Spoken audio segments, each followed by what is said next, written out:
Ils l'ont ligoté comme un animal et l'ont laissé là pour que le soleil achève son œuvre. Sir Margaret Rose était suspendue au peuplier tordu. Ses poignets étaient à vif, là où la corde s'enfonçait dans l'os. Ses bras étaient tendus si haut que ses épaules hurlaient de douleur. Ses pieds nus ne pouvaient atteindre le sol. Son habit noir était déchiré jusqu'aux cuisses et deux cordes partaient de ses chevilles vers des racines opposées, écartant ses jambes jusqu'à ce que chaque respiration ait le goût de la honte.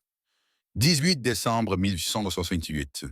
Les montagnes rocheuses du territoire du Colorado, 6h47 du matin. La température était descendue à dans 11 degrés et continuait de baisser. Des mouches auraient rampé sur le sang de ses genoux si cela n'avait pas été l'hiver. Malgré le froid, la sueur avait gelé dans les coupures sur sa peau.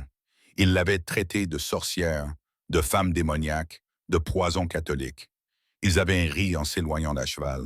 5 hommes sur 5 chevaux disparaissant dans l'aube grise comme des fantômes qui avaient fini de hanter les lieux. À présent, le seul bruit était le grincement de la corde et le râle sec de son propre souffle qui formait un nuage blanc dans l'air glacial. Sir Margaret essaya de crier, mais sa voix sortit brisée, plus comme un sifflement qu'un cri. Ses lèvres étaient gercées et saignaient à cause du froid. Ses yeux verts, autrefois brillants de foi et de détermination, s'étaient assombris pour prendre une expression plus dure, qui ressemblait à de la résignation. Personne ne l'entendrait. Personne n'entendait jamais rien dans ces montagnes. Elle se trouvait à 7,7 km de Silver Point, la ville minière qui l'avait condamnée sans procès. Ces 7,7 km auraient tout aussi bien pu être 400. Elle avait essayé de prier. Le Notre Père, le Je vous salue Marie, même les psaumes que son père lui avait appris quand elle était une petite fille à Boston, à l'époque où le monde avait un sens et où les hommes ne pendaient pas les femmes aux arbres pour le crime de guérison. Mais les mots ne venaient plus. Sa langue était trop enflée, sa gorge trop sèche. Tout ce qu'elle pouvait faire, c'était murmurer. Mais ses mots se perdaient dans le vent. Puis elle l'entendit. Des brises de sabots, lents, lourdes. Pas le galop sauvage d'hommes venus lui faire du mal. Un bruit régulier qui roulait dans l'herbe comme une promesse. Un cheval alezan apparut sur la colline, son souffle fumant dans l'air glacial. L'animal était fort, bien nourri, le genre de cheval qui appartenait à un homme qui savait survivre là où d'autres mouraient.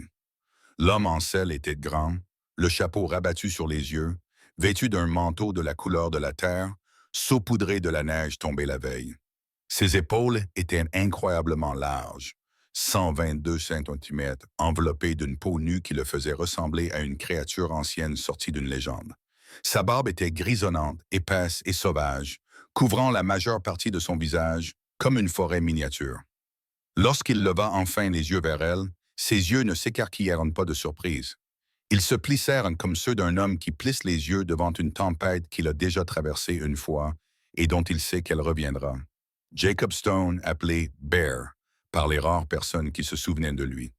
Âgé de 49 ans, mais les montagnes l'avaient vieilli prématurément. Veuf depuis 12 ans, un père qui avait enterré son fils unique. Un tueur qui n'avait jamais oublié les visages de ceux qui l'avaient tué. Il se réfugia sous l'arbre et se laissa glisser au sol, avec les mouvements prudents d'un homme qui avait appris que la précipitation pouvait vous coûter la vie dans les hautes montagnes. Pas de précipitation, pas de jurons, pas de prières, juste un long regard lent sur la jeune fille suspendue au-dessus de lui. Et Sir Margaret comprit à cet instant que cet homme avait vu pire que cela, avait peut-être fait pire que cela. Jacob s'approcha, se plaçant entre ses jambes écartées, où il pouvait atteindre les nœuds s'il s'étirait. De son angle de vue, tout ce qu'elle voyait était le bord de son chapeau et sa poitrine qui se soulevait et s'abaissait au rythme de sa respiration lente et régulière. Pas de panique, pas d'urgence, juste une évaluation méthodique d'un problème qui devait être résolu. Puis ses mains se posèrent sur sa ceinture, ses doigts s'accrochèrent à l'avant de son pantalon, tirant sur quelque chose à sa taille, fouillant quelque chose là où personne d'autre ne pouvait voir. Le cœur de Sir Margaret se mit à battre à tout rompre. Dans son esprit épuisé et tourmenté par la douleur, elle sauta à la seule conclusion qui avait du sens après ce que les hommes de la ville lui avaient déjà fait. Après avoir déchiré ses vêtements, ri et l'avoir fait se sentir se racle la gorge. Correct, comme quelque chose de moins qu'un être humain. Tu veux l'enfoncer? Sa voix se brisa sur le dernier mot, comme de la glace sur un ruisseau gelé. C'était à moitié une question, à moitié une accusation, un dernier défi lancé par une femme qui n'avait plus rien à perdre. Pendant un instant, il ne dit rien. Le vent sifflait dans l'herbe. Un corbeau croissa au loin, ses ailes noires se découpant sur le ciel gris. Le monde retint son souffle. Puis Jacob retira sa main de sa ceinture et la posa sur un petit couteau pliant. Un case sale avec un manche en os, le genre de couteau qu'un homme emportait pour 1000 petits élages et jamais pour tuer, sauf s'il y était obligé. Il leva le visage juste assez pour qu'elle puisse voir ses yeux. Froid et immobile, bleu comme la glace des glaciers. Aucune convoitise, aucune cruauté, juste une fatigue si profonde qu'elle semblait venir du plus profond de ses os. Non, ma sœur, je te libère. Le couteau brilla dans la faible lumière du matin, l'acier tranchant contre la corde usée. Le bruit des fibres qui se rompaient ressemblait à un coup de feu dans ce silence. Son corps tomba. Le monde se mit à tourner. Le ciel, la neige et l'écorce grise du peuplier se mélangeaient dans un kaléidoscope confus. Puis elle fut rattrapée. Deux mains larges, calleuses et étonnamment douces, la rattrapèrent avant qu'elle ne heurte le sol gelé. Jacob la serra contre sa poitrine comme si elle ne pesait rien, et Sir Margaret ressentit de la chaleur pour la première fois depuis des heures. Une vraie chaleur, pas ce froid brûlant qui vous fait croire que vous n'êtes pas en train de mourir de froid. L'odeur de la fumée de bois, du cuir nappé et de quelque chose de sauvage l'entourait. Pour la première fois depuis 4 heures, elle se sentait en sécurité. Puis l'obscurité l'envahit. À 600 mètres de là, sur la crête au-dessus de Cottonwood, l'adjoint William Hawkins était assis sur son cheval et observait la lumière grise du matin.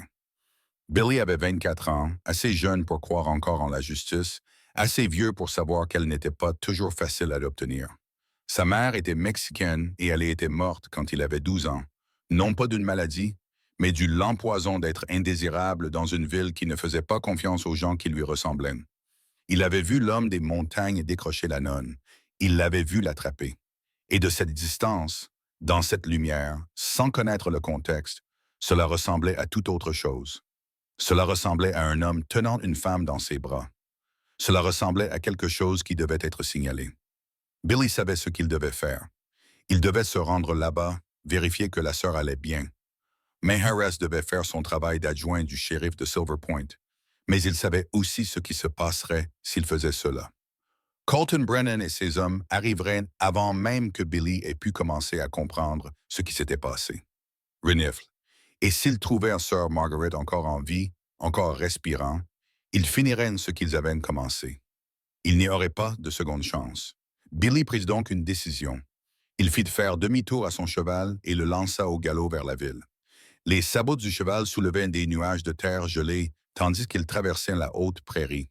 Il devait prévenir le shérif Cooper. Il devait y aller en premier.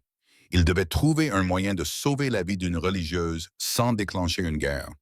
Mais Silver Point était une petite ville, et les petites villes avaient la langue bien pendue. Avant que Billy n'atteigne Main Street, la moitié de la ville saurait que la sorcière était toujours en vie. Et Colton Brennan, assis dans sa grande maison sur la colline, l'apprendrait avant midi. Le temps était déjà compté. Jacob chevauchait lentement à travers les montagnes. Sir Margaret était allongée sur sa selle devant lui, la tête posée contre sa poitrine. Elle perdait et reprenait conscience, marmonnant des mots qu'il ne comprenait pas tout à fait. Parfois en anglais, parfois dans ce qui ressemblait à du latin. Se racle la gorge. Une fois, elle a prononcé un nom, Père. Puis elle s'est tue à nouveau. Le cheval alezan connaissait le chemin du retour sans qu'on le lui indique. 12 années passées sur ces mêmes sentiers avaient appris à l'animal où poser les sabots, où la glace était trop fine, où le chemin frôlait le plus le bord de la falaise. Jacob laissa le cheval choisir son chemin, tandis qu'il gardait un bras autour de la femme pour s'assurer qu'elle ne tombe pas. Il essaya de ne pas penser à ce qu'il venait de faire. Il essaya de ne pas penser aux 5 cavaliers qu'il avait laissés là, ni aux brûlures de cordes sur ses poignets, ni à la façon dont ses jambes avaient été écartées pour une humiliation maximale. Il essaya de ne pas penser au fait qu'il venait de se faire des ennemis de tous les hommes de Silver Point en la libérant. Les hommes n'interféraient pas avec la justice des autres hommes dans le territoire du Colorado. Pas s'ils voulaient rester en vie, mais Jacob avait cessé de se soucier de cette règle particulière depuis longtemps. À peu près au moment où sa femme était morte en hurlant en couchant. À peu près au moment où son fils avait cessé de respirer dans ses bras, la peau couverte de pustules de variole, tandis que Jacob le tenait et suppliait Dieu de faire un miracle qui n'était jamais venu. Après cela, les règles selon lesquelles les autres hommes vivaient lui semblaient être des jouets, comme des objets avec lesquels les enfants jouaient pour se sentir en sécurité. Sa cabane était située à 2650 mètres d'altitude, nichée dans une forêt de sapins de Douglas si dense qu'on ne pouvait la voir à plus de 100 mètres. Le mur arrière était construit contre une falaise de granit qui la protégeait des pires vents hivernaux. La fumée s'élevait de la cheminée en pierre, fine et grise contre le ciel couvert. Jacob avait construit cet endroit de ses propres mains après la mort de son fils. Il avait coupé chaque bûche, taillé chaque joint, colmaté chaque interstice avec de la mousse et de la boue. Ce n'était pas grand-chose. Juste 4 murs et un toit. Une cheminée en pierre. 2 petites fenêtres avec de vraies vitres qu'il avait rapportées de Denver. Une porte en bois de 10 cm d'épaisseur avec une barre de fer pour empêcher les ours et les hommes d'entrer. Mais c'était à lui, la seule chose au monde qui lui appartenait. Il mit pied à terre avec précaution, en gardant Sir Margaret en équilibre contre son épaule. Elle était plus légère qu'il ne l'avait imaginé. Sous son habit noir, elle n'était que minceur et détermination. Il la porta à l'intérieur, ouvrant la porte d'un coup de hanche. La cabane était chaude. Il avait attisé le feu avant de partir à l'aube pour vérifier ses pièges et les braises rougeoyaient encore dans la cheminée.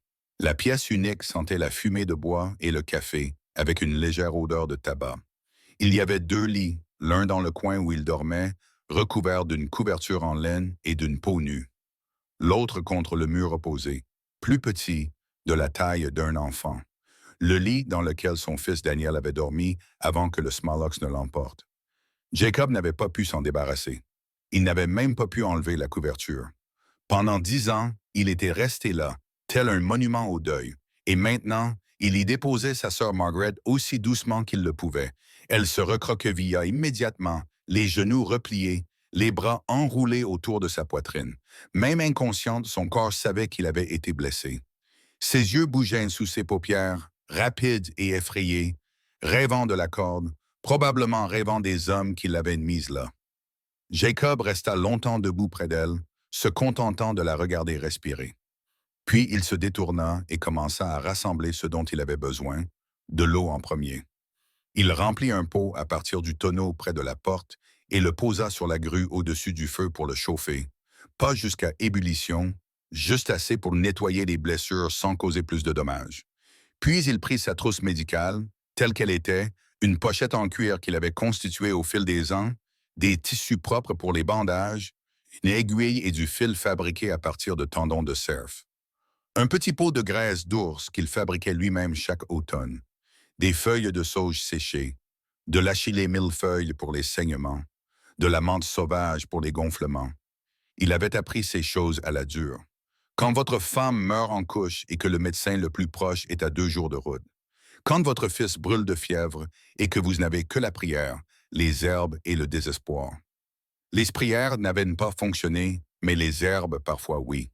Au moment où l'eau était chaude, Sœur Margaret remuait, ses yeux s'ouvraient lentement, verts et flous, regardant autour d'elle dans la cabane comme si elle ne comprenait pas très bien où elle était, ni comment elle était arrivée là. Où suis-je? Sa voix n'était guère plus qu'un murmure. Dans ma cabane, vous êtes en sécurité maintenant. Sœur Margaret le regarda alors, le regarda vraiment, et il vit le moment où la mémoire lui revint en mémoire. Il vit son corps se crisper. Il vit ses yeux s'écarquiller de peur. En sécurité? Elle rit une fois, d'un rire brisé et amer. Je ne serai plus jamais en sécurité. Jacob ne la contredit pas. Elle avait probablement raison. Il s'agenouilla simplement à côté du lit, ouvrit sa trousse et disposa le matériel à sa vue, en prenant soin de ne faire aucun mouvement brusque. Il faut s'occuper de ça. Tes poignets. Il tendit la main vers elle et elle recula brusquement, manquant de rouler hors du lit étroit. Attends, je vais juste chercher mon couteau pour couper le reste de la corde qui t'entrave. Cette fois, il parla lentement et clairement, sortant le couteau de sa ceinture à sa vue, l'ouvrant avec précaution, lui montrant qu'il s'agissait d'un outil et non d'une arme, que ses mains étaient là pour l'aider et non pour lui faire du mal. Sir Margaret l'observait avec la lassitude d'un animal sauvage, mais elle ne se retira pas. Elle tendit ses poignets et Jacob vit clairement les blessures pour la première fois sous un bon éclairage. La corde avait profondément entaillé non seulement la peau, mais aussi les muscles sous-jacents. La chair était violette et noire, couverte d'ecchymoses, déchirée à certains endroits où la corde avait fait des va-et-vient pendant qu'elle se débattait. Le sang avait séché en formant d'épaisses croûtes, mais du sang frais sointait encore des coupures les plus profondes. Jésus-Christ, les mots sortirent avant qu'il ne puisse les retenir. Je vous prie de ne pas prendre le nom du Seigneur en vain. Même maintenant, même après tout ce qui s'est passé, le corrigea-t-elle. Cela le fit presque sourire. Désolé, ma sœur, mais ces blessures doivent être soignées immédiatement. Les infections se développent rapidement à cette période de l'année. Vous pourriez perdre l'usage de vos mains si nous ne les nettoyons pas correctement. Alors faites ce que vous devez faire. Elle le dit simplement, comme une femme qui avait déjà fait la paix avec la douleur. Jacob se lava d'abord les mains à l'eau chaude, les frottant comme il avait vu le chirurgien militaire pendant la guerre. Puis il trempa un chiffon propre et commença à s'occuper de ses poignets, tamponnant doucement le sang séché pour le ramollir afin de pouvoir voir les blessures en dessous. Sir Margaret se mordit la lèvre, mais ne fit aucun bruit. Il pouvait voir la tension dans sa mâchoire, la façon dont ses doigts se crispaient en poing, mais elle supportait tout cela en silence. Une fois les blessures nettoyées, il prépara son puce. De la graisse d'ours, encore molle parce qu'elle avait été conservée près du feu, mélangée à des feuilles de sauge écrasées, de l'achillée millefeuille et de la menthe. L'odeur était forte, médicinale, propre d'une manière qui n'avait rien à voir avec le savon. Qu'est-ce que c'est? Sa voix était plus stable maintenant, curieuse malgré la douleur. De la graisse d'ours mélangée à des herbes. La sauge combat l'infection. L'achillée millefeuille arrête le saignement. La menthe réduit le gonflement. Une vieille recette. Les Indiens l'ont enseignée aux montagnards et mon père me l'a enseignée. Il l'appliqua avec soin, la faisant pénétrer dans les plaies avec des doigts délicats. Puis il enveloppa son poignet dans des bandes de lin propre, sans trop serrer, laissant de la place pour le gonflement. Vous savez, la médecine a dû apprendre. Quand mon fils est tombé malade il y a 10 ans, le médecin le plus proche était à 2 jours de route à travers la neige. La variole n'attend pas les médecins. Sa voix s'était affaiblie sur la dernière phrase. Sir Margaret perçut le poids de cette phrase. Le chagrin que le temps n'avait pas réussi à enterrer. Je suis désolé. C'était il y a longtemps. Il termina le bandage et se leva pour rassembler ses affaires. Elle avait besoin de repos maintenant. De nourriture aussi, mais surtout de repos. Vous devriez dormir. Je serai dehors si vous avez besoin de quoi que ce soit. Attendez. Il s'arrêta à la porte, la main sur la poignée. Pourquoi m'avez-vous sauvé? La question resta en suspens entre eux. Jacob songea à mentir, à dire quelque chose de noble ou de vertueux, à se donner une image meilleure que celle qu'il avait. Mais il avait passé trop d'années seul pour se souvenir comment mentir. Eh bien, je ne vous ai pas sauvé, ma sœur. Vous m'avez coupé. Ce n'est pas la même chose. Vous sauver signifierait que j'avais une raison, un but précis. Je n'en avais pas. Je ne pouvais tout simplement pas passer mon chemin. J'ai déjà assez de fantômes dans ma tête qui m'empêchent de dormir la nuit. Je n'avais pas besoin d'un autre. Il sortit et referma la porte derrière lui, la laissant seule avec cette vérité. La température était tombée à 8 degrés. Jacob se tenait sur le petit porche et regardait les montagnes, les sommets blancs à perte de vue qui s'étendaient dans toutes les directions. C'était son royaume, sa prison, l'endroit où il s'était enfui lorsque le monde en bas était devenu insupportable. Et maintenant, il avait amené les problèmes du monde jusqu'à sa porte. Il savait qu'il viendrait. Il en était aussi sûr qu'il savait que le soleil se coucherait ce soir et se lèverait demain. Les hommes qui l'avaient pendu ne s'arrêteraient pas simplement parce que quelqu'un l'avait décroché. Ils considéreraient cela comme un vol, une ingérence, quelque chose qui exigeait une réponse. Jacob se rendit à l'abri des chevaux et commença à déceler sa monture. En maman m'a indégamé sa monture, travaillant avec les gestes automatiques acquis à force de longue pratique. Le cheval alezan hennit doucement et poussa son museau contre sa poitrine, cherchant le morceau de pomme séchée que Jacob avait l'habitude de lui donner. Pas aujourd'hui, mon ami. J'ai utilisé mon dernier morceau hier. Il caressa le cou du cheval, sentant la chaleur du corps de l'animal, la réalité solide de ses muscles, de ses os et de sa vie. Puis il fit le tour de sa propriété, vérifiant la clôture, cherchant des traces. Il les trouva à 50 mètres de la cabane, des empreintes de bottes dans la neige, fraîches, datant peut-être de 2 ou 3 heures. Quelqu'un était venu ici, s'était tenu dans les arbres pour observer sa cabane, avait compté ses fenêtres et marqué sa porte, puis avait disparu dans la forêt. Un éclaireur, quelqu'un envoyé en avant pour étudier le terrain avant l'arrivée de la force principale. Jacob s'agenouilla et examina le prince. De grandes bottes, peut-être de taille 45 ou 46, un homme corpulent. Le prince s'enfonçait profondément et les empreintes étaient très espacées. Quelqu'un de grand. Quelqu'un qui se déplaçait avec précaution, sautant de rocher en rocher pour dissimuler ses traces. Un professionnel. Jacob se leva et scruta la forêt. Les ombres entre les arbres où les branches de pin étaient alourdies par la neige. « Je sais que tu es là », dit-il doucement, juste assez fort pour que ses mots portent dans les bois. Aucune réponse, aucun mouvement, mais il savait que quelqu'un l'écoutait. Il se retourna et retourna à la cabane, mais sa main ne quitta jamais le fusil en bandoulière sur son épaule. À l'intérieur, Sœur Margaret était assise sur le bord du lit, les mains bandées repliées sur ses genoux. Elle ne dormait pas. Elle ne pouvait probablement pas dormir. Pas après ce qu'elle avait vécu. Impossible de dormir. Jacob ferma la porte et posa son fusil près de la cheminée. Chaque fois que je ferme les yeux, je me retrouve sur cet arbre. Ça passera. Ça prend du temps. Ma femme disait la même chose après le raid indien, près de notre ancienne ferme en 64. Il lui a fallu 6 mois avant de pouvoir à nouveau dormir toute la nuit. Votre femme est morte il y a 12 ans maintenant. Elle est morte en donnant naissance à notre deuxième enfant. Le bébé n'a pas survécu non plus. Accouchement par le siège. Trop de sang. J'ai essayé tout ce que je savais, mais ça n'a pas suffi. Il l'a dit d'un ton neutre, comme s'il parlait du temps ou du prix des fleurs. Mais Sœur Margaret a entendu la douleur sous-jacente, le genre de douleur qui ne disparaît jamais vraiment, mais qui s'enfouit simplement plus profondément. Je suis désolé. Jacob haussa les épaules et ramassa un morceau de bois qu'il était en train de sculpter avant de partir ce matin-là.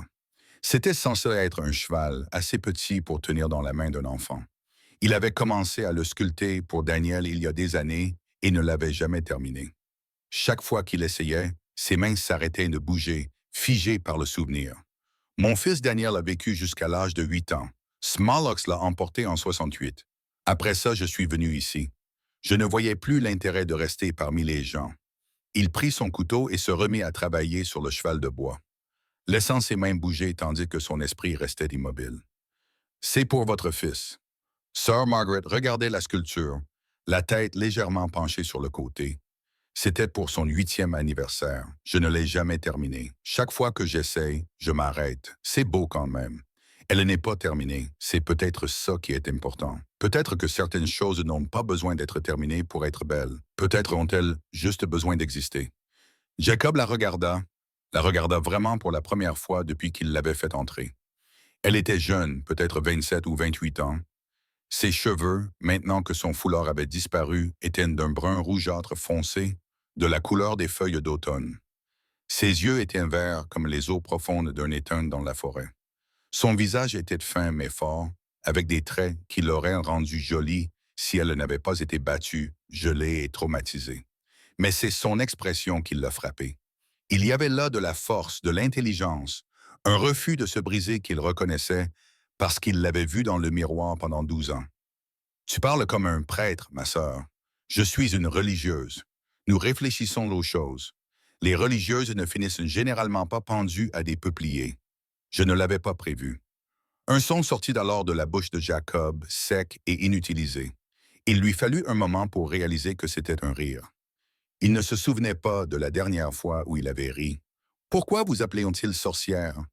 Sœur Margaret baissa les yeux vers ses mains bandées. Lorsqu'elle parla, sa voix était calme mais assurée. « J'ai guéri un garçon, je l'ai sauvé de la fièvre typhoïde. Au même moment, un autre garçon est mort de la même fièvre. Il fallait trouver un coupable. Une femme qui s'y connaît en médecine, qui peut sauver des vies, qui se racle la gorge, n'a pas besoin d'un homme pour lui dire quoi faire. Dans leur esprit, ce n'est pas naturel. C'est de la sorcellerie. Qui était le garçon qui est mort? Benjamin Brennan, fils de Colton Brennan, qui possède la majeure partie de la mine d'argent et la moitié de la ville, âgé de 19 ans. Un bon garçon, d'après ce que j'ai entendu, qui ne méritait pas ce qui lui est arrivé. Que lui est-il arrivé? Le médecin lui a donné du mercure. Trop de mercure. Le garçon n'est pas mort de la typhoïde. Il est mort d'un empoisonnement au mercure. Mais admettre cela reviendrait à admettre que le médecin a commis une erreur. Il est plus facile de me blâmer. Jacob posa son couteau et sa viande. Il s'était douté de quelque chose comme ça. Il avait déjà vu des hommes préférer brûler un bouc émissaire plutôt que d'admettre leurs propres échecs. Ils viendront te chercher demain, peut-être. Peut-être après-demain, et quand ils le feront, je ne pourrai peut-être pas tous les arrêter. Alors, laisse-les m'emmener. Tu en as fait assez, plus que quiconque n'aurait fait. Non. Le mot sortit plus fort qu'il ne l'aurait voulu. Sir Margaret leva les yeux, surprise par la force de ce mot. Il ne s'agit pas de savoir ce qui est suffisant. Il s'agit de savoir ce qui est juste. J'ai fait assez de mauvaises choses dans ma vie, ma sœur. Plus que vous ne le savez, plus que je ne peux les compter. Mais cela, ici et maintenant, je peux le faire correctement. Qu'avez-vous fait de si mal? Jacob resta silencieux pendant un long moment. Dehors, le vent se leva, faisant claquer les volets. La neige recommença à tomber. De gros flocons qui recouvriraient les empreintes de bottes au matin. J'étais dans la 3e cavalerie du Colorado pendant la guerre. On appelait ça les guerres indiennes, mais ça ressemblait plus à des meurtres qu'à une guerre.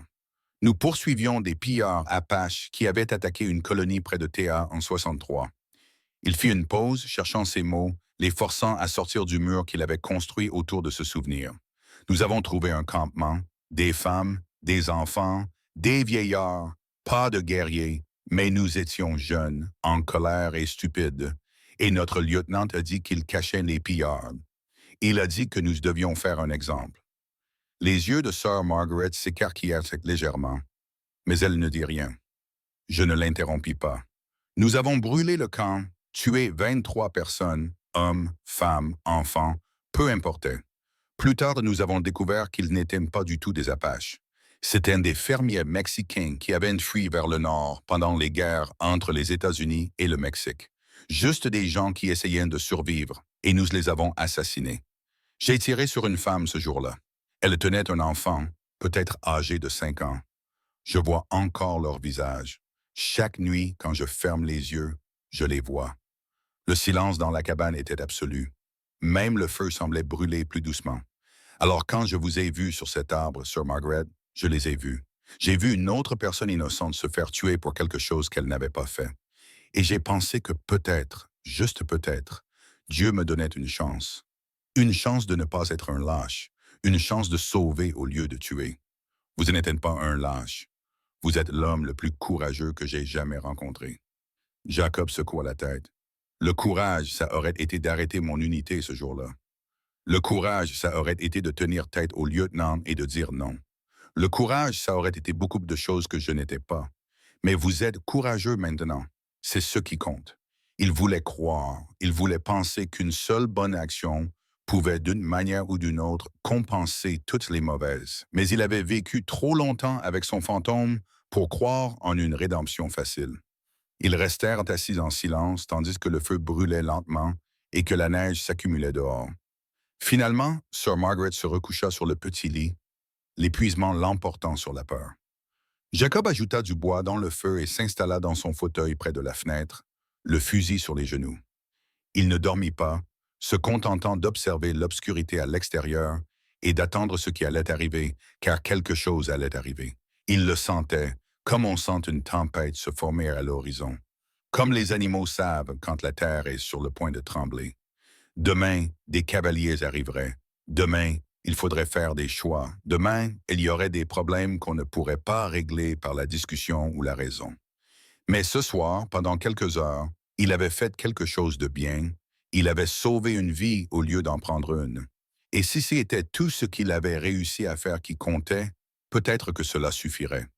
La neige tombait plus fort, recouvrant les empreintes de bottes, recouvrant le sang sur le peuplier, recouvrant toute la montagne d'un manteau blanc qui ressemblait à du pardon, mais qui n'en était pas. À Silver Point, à une dizaine de kilomètres en contrebas de la montagne, se racle la gorge, l'adjoint Billy Hawkins fit irruption dans le Long Branch Saloon à 11h30 du matin. L'endroit était déjà bondé. Des mineurs buvaient leur salaire. Des cowboys revenaient des pâturages.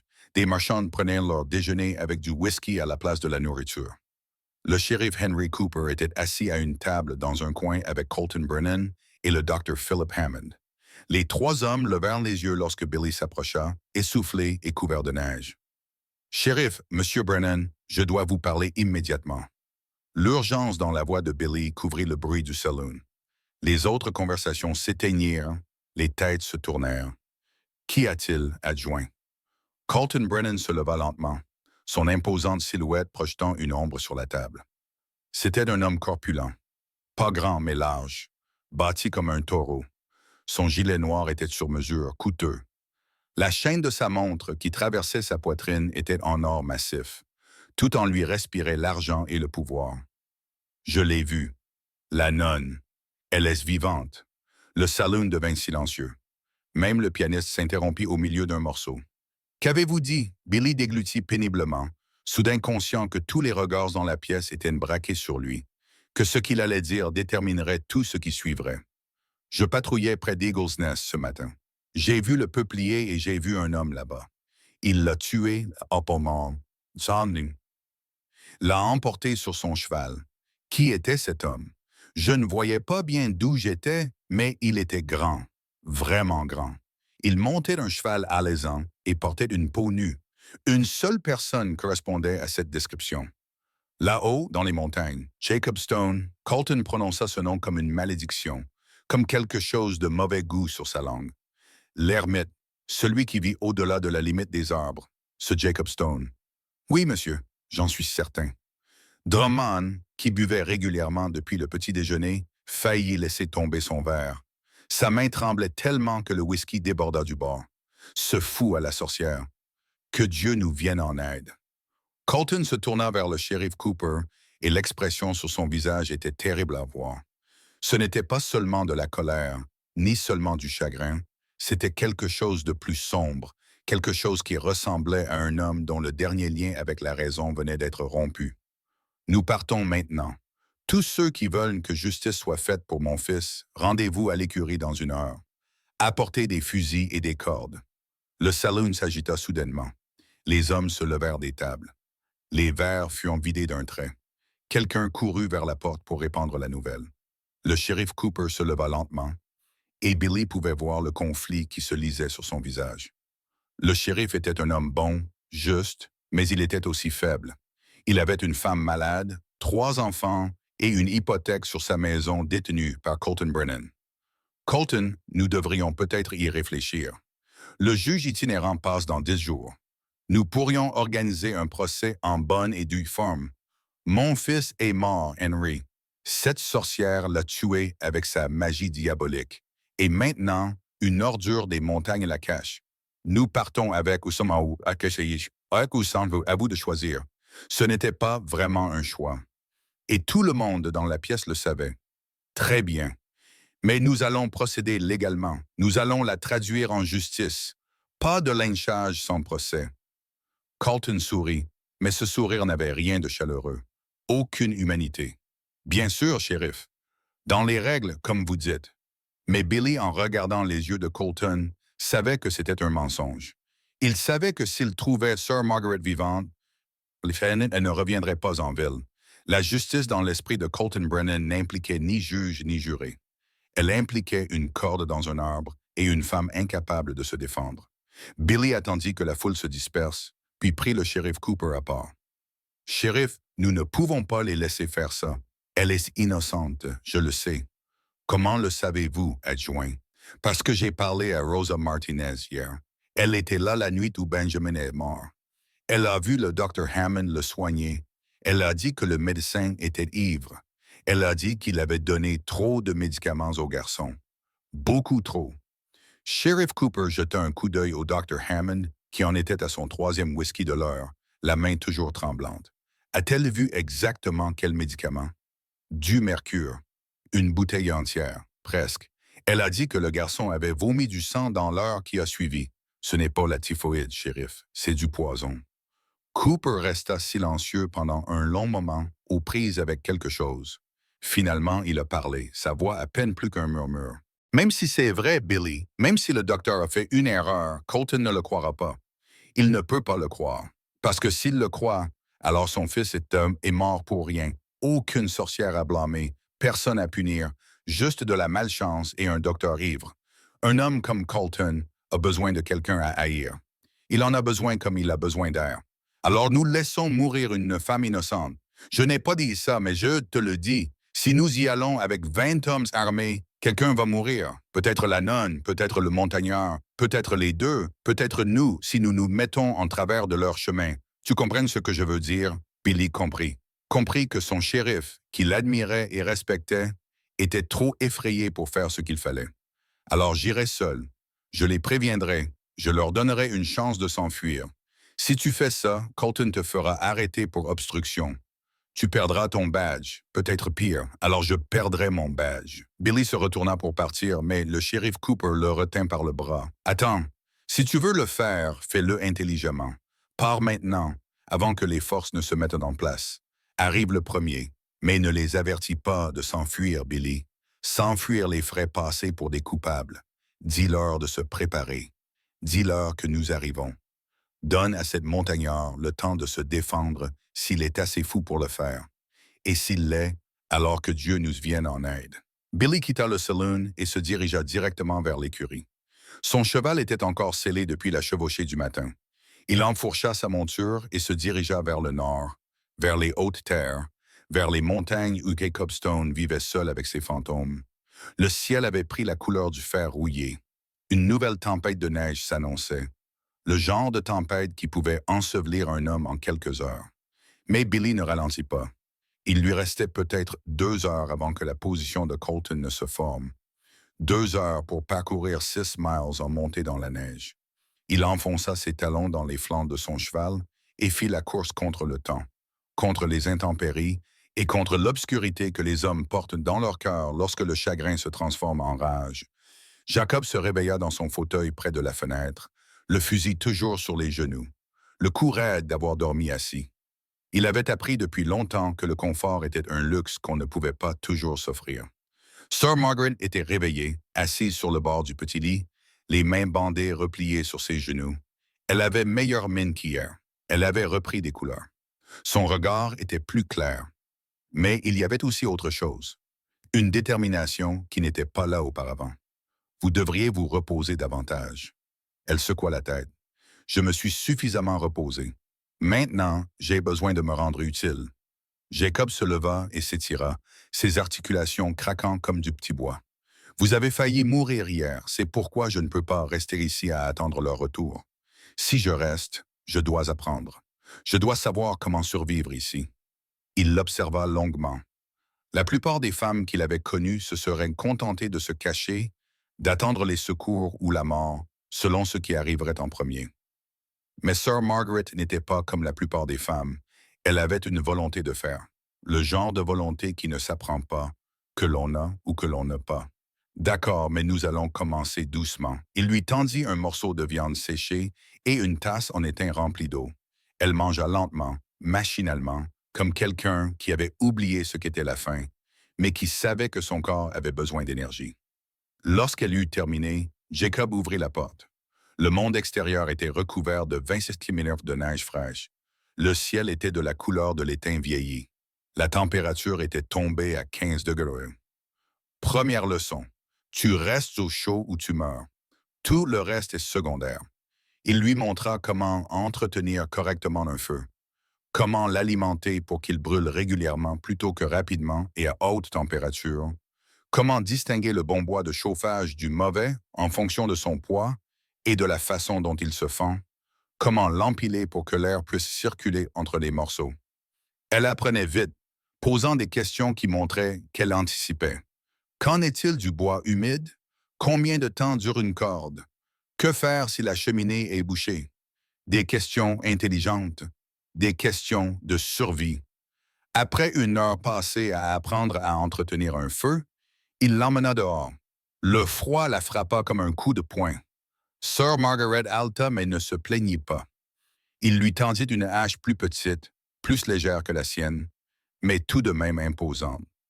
Couper du bois vous réchauffe 2 fois. Une fois quand vous le coupez, une fois quand vous le brûlez.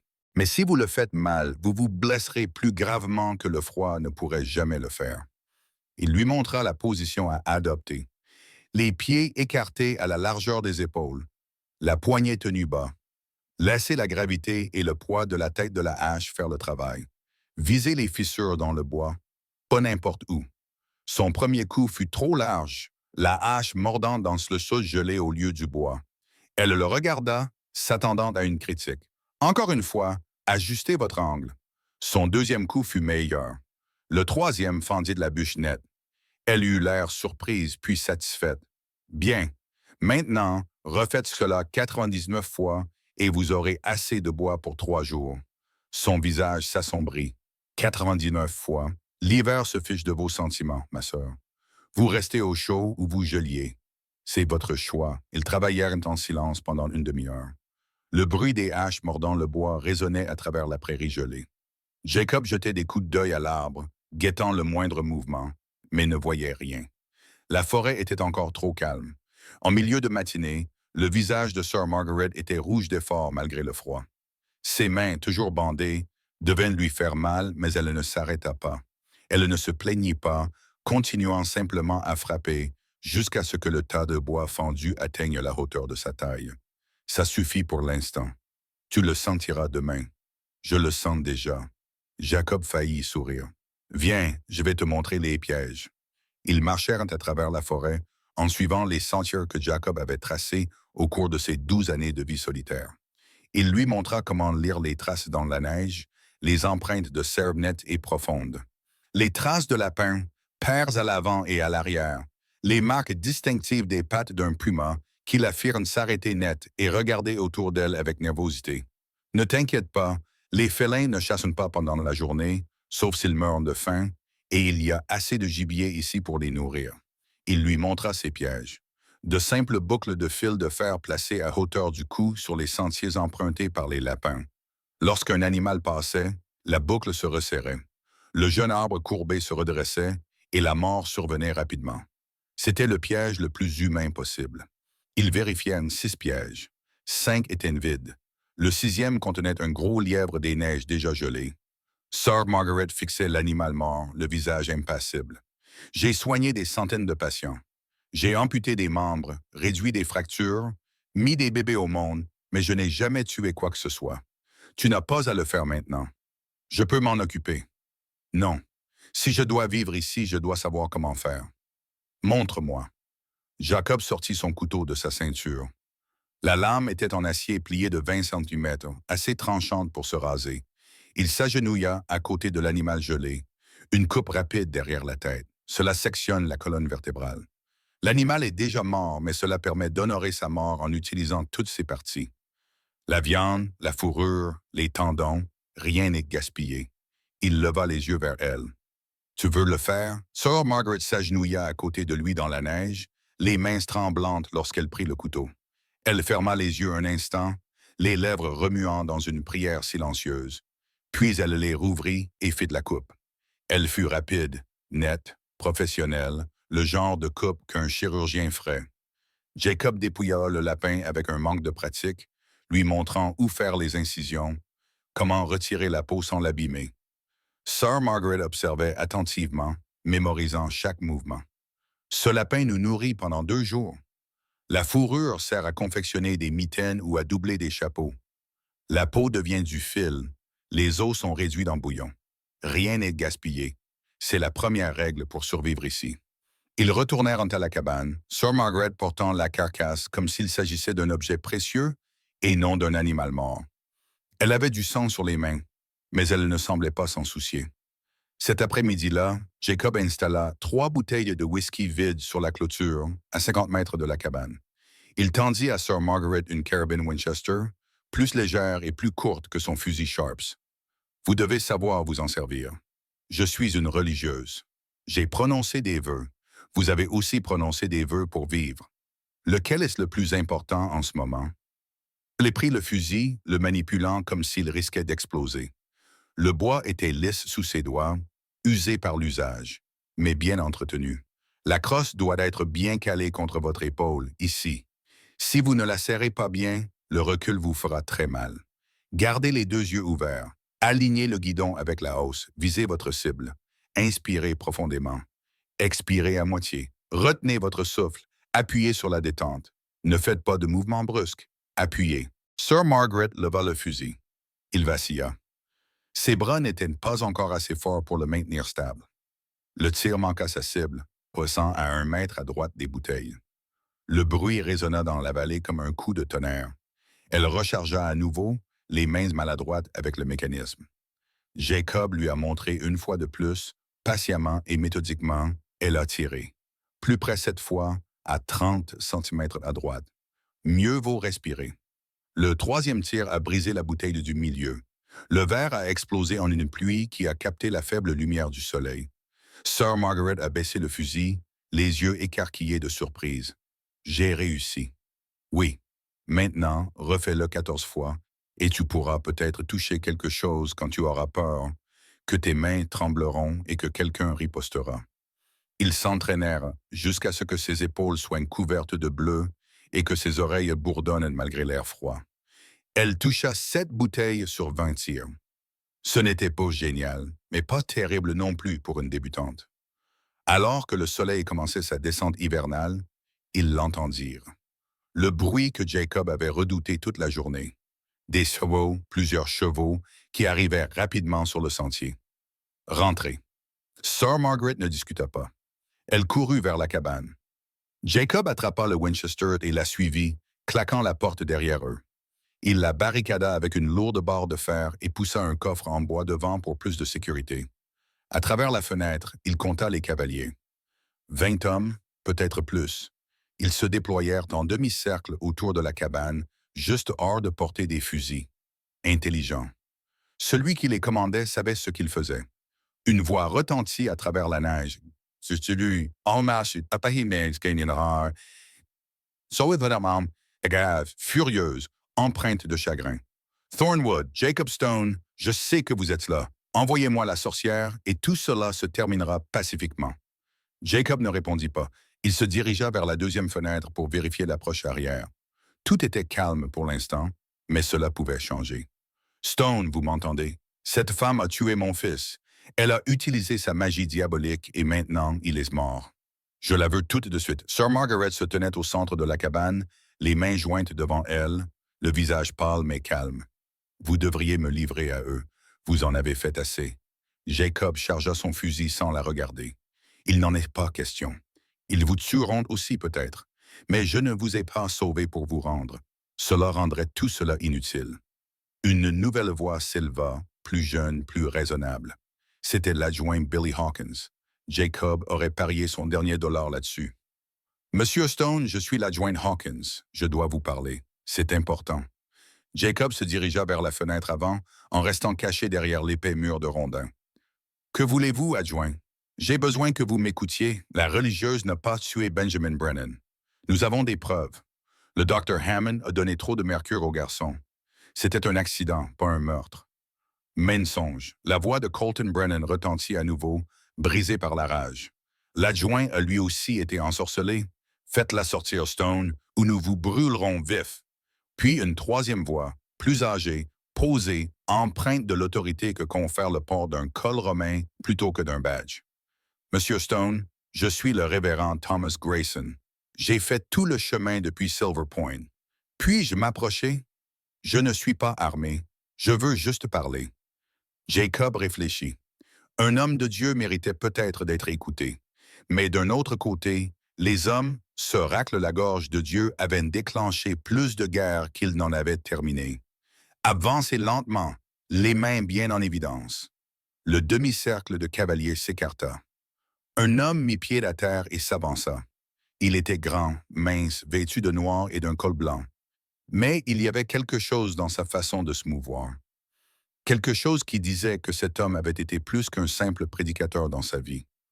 Le révérend Grayson s'arrêta à 6 mètres de la cabane, assez près pour parler sans crier, assez loin pour que Jacob puisse l'abattre si c'était un piège.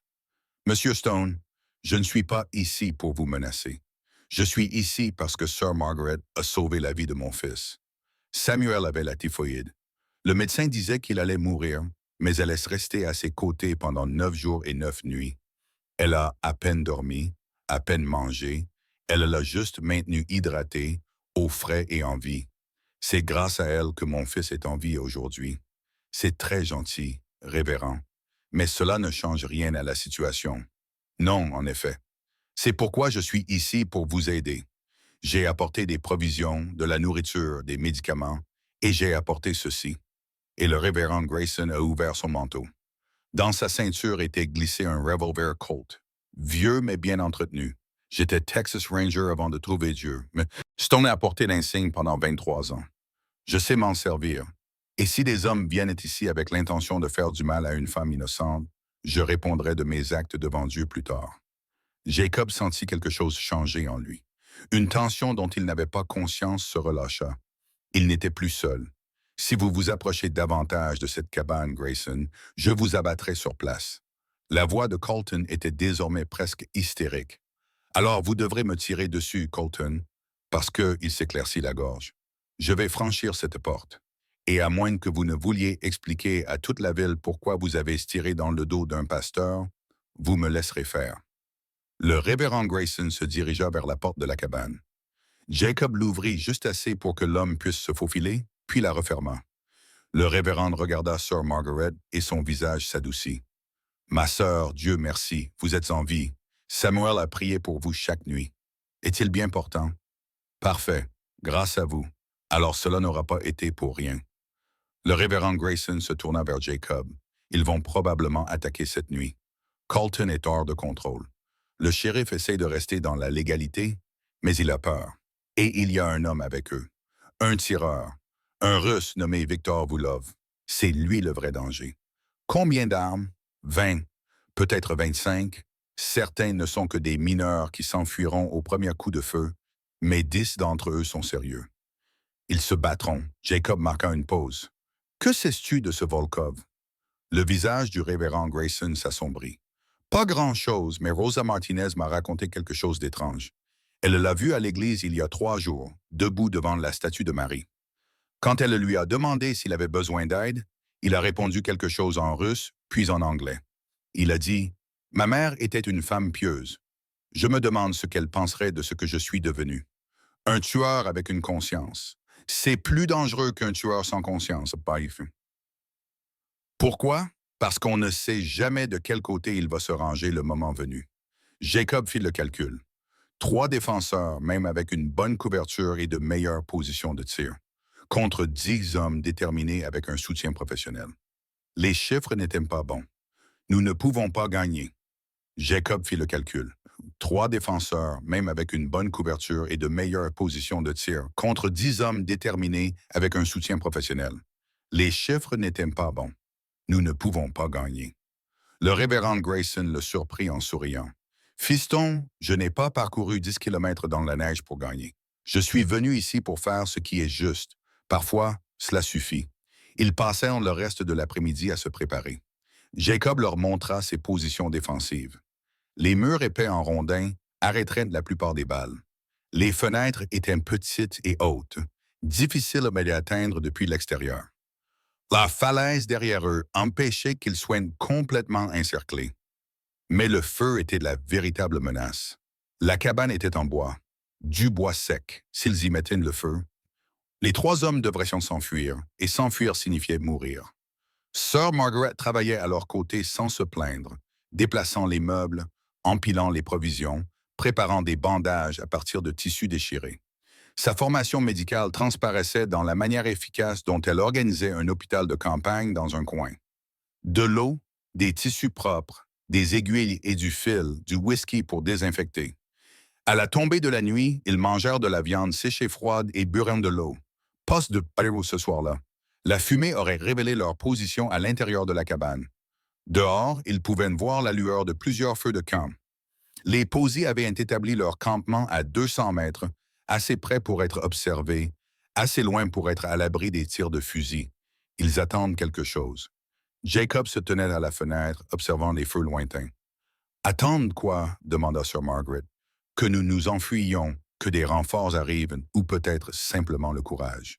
Il est plus facile d'attaquer une cabane pleine de gens quand on est à moitié ivre et que le soleil ne regarde pas.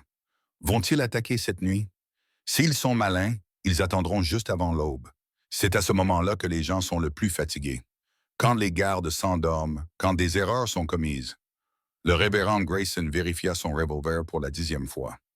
Combien de temps pouvons-nous tenir? Jacob resta silencieux un instant. Contre 25 hommes, peut-être 1 heure, peut-être moins s'ils utilisent le feu. Alors nous ferons en sorte que cette heure compte. Ils dormaient à tour de rôle, 2 veillant et 1 se reposant à tout moment. Jacob prit le premier quart avec le révérend Thorson. Sir Margaret s'allongea sur le petit lit, mais ne ferma pas les yeux.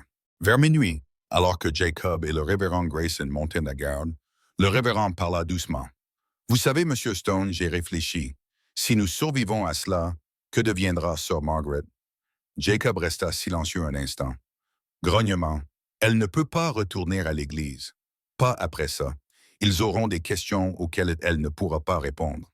Et vous, allez-vous retourner dans votre montagne? » « Je n'ai plus de montagne. Ils l'ont brûlée. » Le révérend Grayson le regarda dans la pénombre. « Vous tenez à elle. Je le vois bien. Et à moins que je ne me trompe, elle tient à vous aussi. » Jacob ne dit rien, mais son silence était une réponse suffisante. « Si vous le souhaitez, dit le révérend Grayson, je peux célébrer une cérémonie dès maintenant, avant que l'aube ne se lève. Aux yeux de Dieu, vous seriez mariés. Ses vœux envers l'Église seraient annulés. Elle serait libre de choisir une nouvelle vie avec vous, si elle vous accepte. » Jacob regarda Sir Margaret, qui dormait d'un sommeil agité sur le petit lit. « Vous pouvez faire ça maintenant? Je suis un ministre ordonné. Et parfois, lorsque la mort est proche, les gens ont besoin de s'accrocher à la vie, de renifle, choisir quelque chose plutôt que d'attendre. Si elle est d'accord, je vous marierai ici même, tout de suite. » Jacob s'approcha du lit. Sir Margaret ne dormait pas. Elle ouvrit immédiatement les yeux. « Vous avez entendu? » Elle acquiesça, et elle tendit la main. « Oui, Monsieur Stone, je vous épouse. » La cérémonie fut simple, 3 minutes tout au plus, pas d'alliance, pas de fleurs, juste quelques mots murmurés à la lueur du feu. Le révérend Grayson les bénit. Jacob lui baisa la main, trop timide pour faire plus. Et c'est ainsi que Sir Margaret Rose devint Margaret Stone. Ils n'en parlèrent pas après. Ils n'en eurent pas le temps. Mais à l'approche de l'aube et du début de l'attaque, ils savaient tous deux que quoi qu'il arrive, ils s'étaient choisis l'un l'autre, et ce choix comptait. Vers minuit, elle parla dans l'obscurité. « Monsieur Stone, oui. Pourquoi m'avez-vous vraiment sauvé? » La vérité. Cette fois, Jacob resta silencieux si longtemps qu'elle crut qu'il ne répondrait pas. Puis il se mit à parler, d'une voix basse et rauque, marquée par le souvenir. « Il y a 15 ans, j'étais dans la 3e cavalerie du Colorado. Nous traquions des pilleurs apaches près de Théa. Nous avons trouvé un campement, principalement composé de femmes et d'enfants. Notre lieutenant a dit qu'il cachait des guerriers. Il a dit que nous devions envoyer un message. Il a fait une pause, les mots restant coincés dans sa gorge. Nous l'avons brûlé. Tout le campement. Nous avons tué tout le monde à l'intérieur, 23 personnes. Plus tard, nous avons découvert qu'ils n'étaient pas du tout des Apaches, juste des fermiers mexicains qui avaient fui vers le nord, des gens qui n'avaient jamais entendu parler de personne. J'ai tué une femme ce jour-là. Elle tenait une petite fille dans ses bras. Je vois leur visage aussi clairement que je vous vois maintenant. Chaque nuit depuis 15 ans, je les vois. Sir Margaret s'assit lentement. Et quand vous m'avez vu, je les ai vus. J'ai vu une autre personne innocente sur le point de mourir pour rien. Et j'ai pensé que c'était peut-être ma chance, ma seule chance de faire quelque chose de bien, de sauver au lieu de tuer. Peut-être que cela ne rééquilibre pas la balance. Peut-être que rien ne le fera jamais. Mais je devais essayer. La cabane était silencieuse à l'exception du crépitement des braises dans la cheminée. La rédemption est réelle, Monsieur Stone. Je dois y croire. Sinon, à quoi bon tout cela? Jacob se tourna vers elle et, dans la pénombre, elle put voir des larmes sur son visage buriné. « J'espère que vous avez raison, ma sœur. Je l'espère vraiment. » Ils restèrent assis dans un silence complice après cela. 3 personnes qui avaient toutes perdu quelque chose, toutes commises des erreurs, toutes espérant une seconde chance qui ne viendrait peut-être jamais. À 3 heures du matin, le révérend Grayson réveilla Jacob de son court repos. Il y a du mouvement du côté nord. Jacob se dirigea vers la fenêtre. Dans la faible lumière des étoiles, il pouvait voir des silhouettes se déplacer à travers les arbres. 2 hommes, peut-être 3, essayaient de s'approcher sans être vus. Il leva son fusil et tira une fois. Le flash de la bouche du canon illumina la cabane pendant une fraction de seconde. Dehors, quelqu'un cria et on entendit le bruit de pas qui s'éloignait. Il nous teste pour voir si nous sommes réveillés, pour voir à quelle vitesse nous pouvons réagir. Ça commence alors, oui. L'attaque eut lieu à 4h30 du matin, à cette heure morte avant l'aube où le corps ne demande qu'à dormir. Elle commença par des coups de feu, des tirs non ciblés, juste du bruit. Les balles ont frappé les murs en rondins, faisant trembler toute la cabane, mais sans la pénétrer. Jacob et le révérend Grayson ont riposté, tirant sur les éclairs des bouches à feu, sans espérer toucher quoi que ce soit, mais voulant montrer qu'ils étaient éveillés et prêts. Au bout de 5 minutes, les tirs ont cessé. Le silence s'est installé, plus inquiétant que les coupes de feu. Pourquoi ont-ils arrêté? Sir Margaret s'est accroupie derrière la lourde table en bois que Jacob avait renversée pour s'abriter. Ils réfléchissent, réalisant que cela ne va pas être facile. Puis vint le nouveau bruit, pas des coupes de feu, quelque chose d'autre. Un crépitement, un bruit grandissant que Jacob reconnut avec une froide terreur. Le feu. Il regarda par la fenêtre. L'abri des chevaux était en feu. Des flammes de 9 mètres de haut léchaient le ciel nocturne. Les chevaux à l'intérieur hurlent. Le révérend Grayson était déjà en mouvement. Nous devons les sauver, se racle la gorge. C'est trop tard, ils sont déjà morts. Et ce n'est pas la cible. Que voulez-vous dire? Le feu sert juste à éclairer la cabane. Maintenant, ils peuvent voir chaque fenêtre, chaque porte, tous les endroits d'où nous pourrions tirer. Et nous ne pouvons pas les voir parce que nous regardons vers la lumière. Comme pour prouver son propos, une balle a traversé la fenêtre près de sa tête. Puis une autre. Les tireurs avaient trouvé leur cible. À terre. Tout le monde à terre, terre. Ils se blottirent derrière ce qui leur servait de couverture, tandis que les balles déchiraient la cabane. Le verre volait en éclats, le bois se fendait, l'air se remplissait d'odeurs de poudre et de fumée. Jacob attendait une pause dans les tirs, puis se redressa et tira 3 coups rapides en direction des flashs qu'il avait mémorisés. Il entendit un cri. Un de moins. Combien en reste-t-il? Le siège dura 1 heure. Les assaillants tiraient jusqu'à ce qu'ils soient à court de munitions, puis faisaient une pause pour recharger. Jacob et le révérend Grayson profitaient de ces pauses pour riposter, tirant chaque balle avec précision, car ils n'en avaient pas beaucoup. Sir Margaret restait baissée, appuyant sur une coupure au bras du révérend Grayson, où un éclat de bois l'avait blessé. Ses mains étaient fermes malgré le chaos. Des mains de chirurgien. Puis un nouveau bruit se fit entendre, des cris près de la cabane. Il se précipite sur nous. Jacob chargea une nouvelle cartouche dans son fusil. Préparez-vous. Des silhouettes sombres apparurent aux fenêtres. Des hommes essayaient de passer par là. Jacob tira sur le premier à bout portant. L'homme tomba en arrière sans un bruit.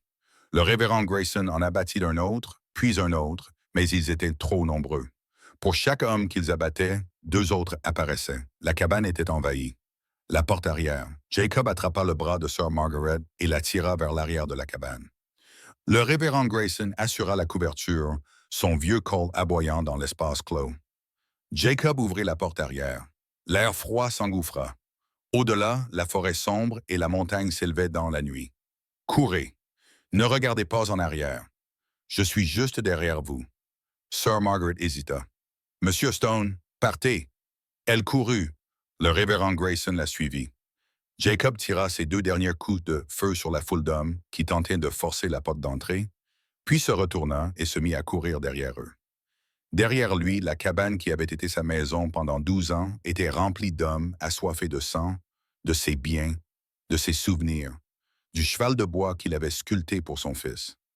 Tout cela était laissé derrière lui. Mais il était vivant. Ils étaient vivants. Et c'était tout ce qui comptait. Il tira. Ils coururent dans la forêt, leurs pieds crissant dans de la neige profonde. Derrière eux, des cris et des jurons retentirent lorsque les posies réalisèrent que leur proie s'était échappée. Puis le bruit des chevaux qui montaient en selle.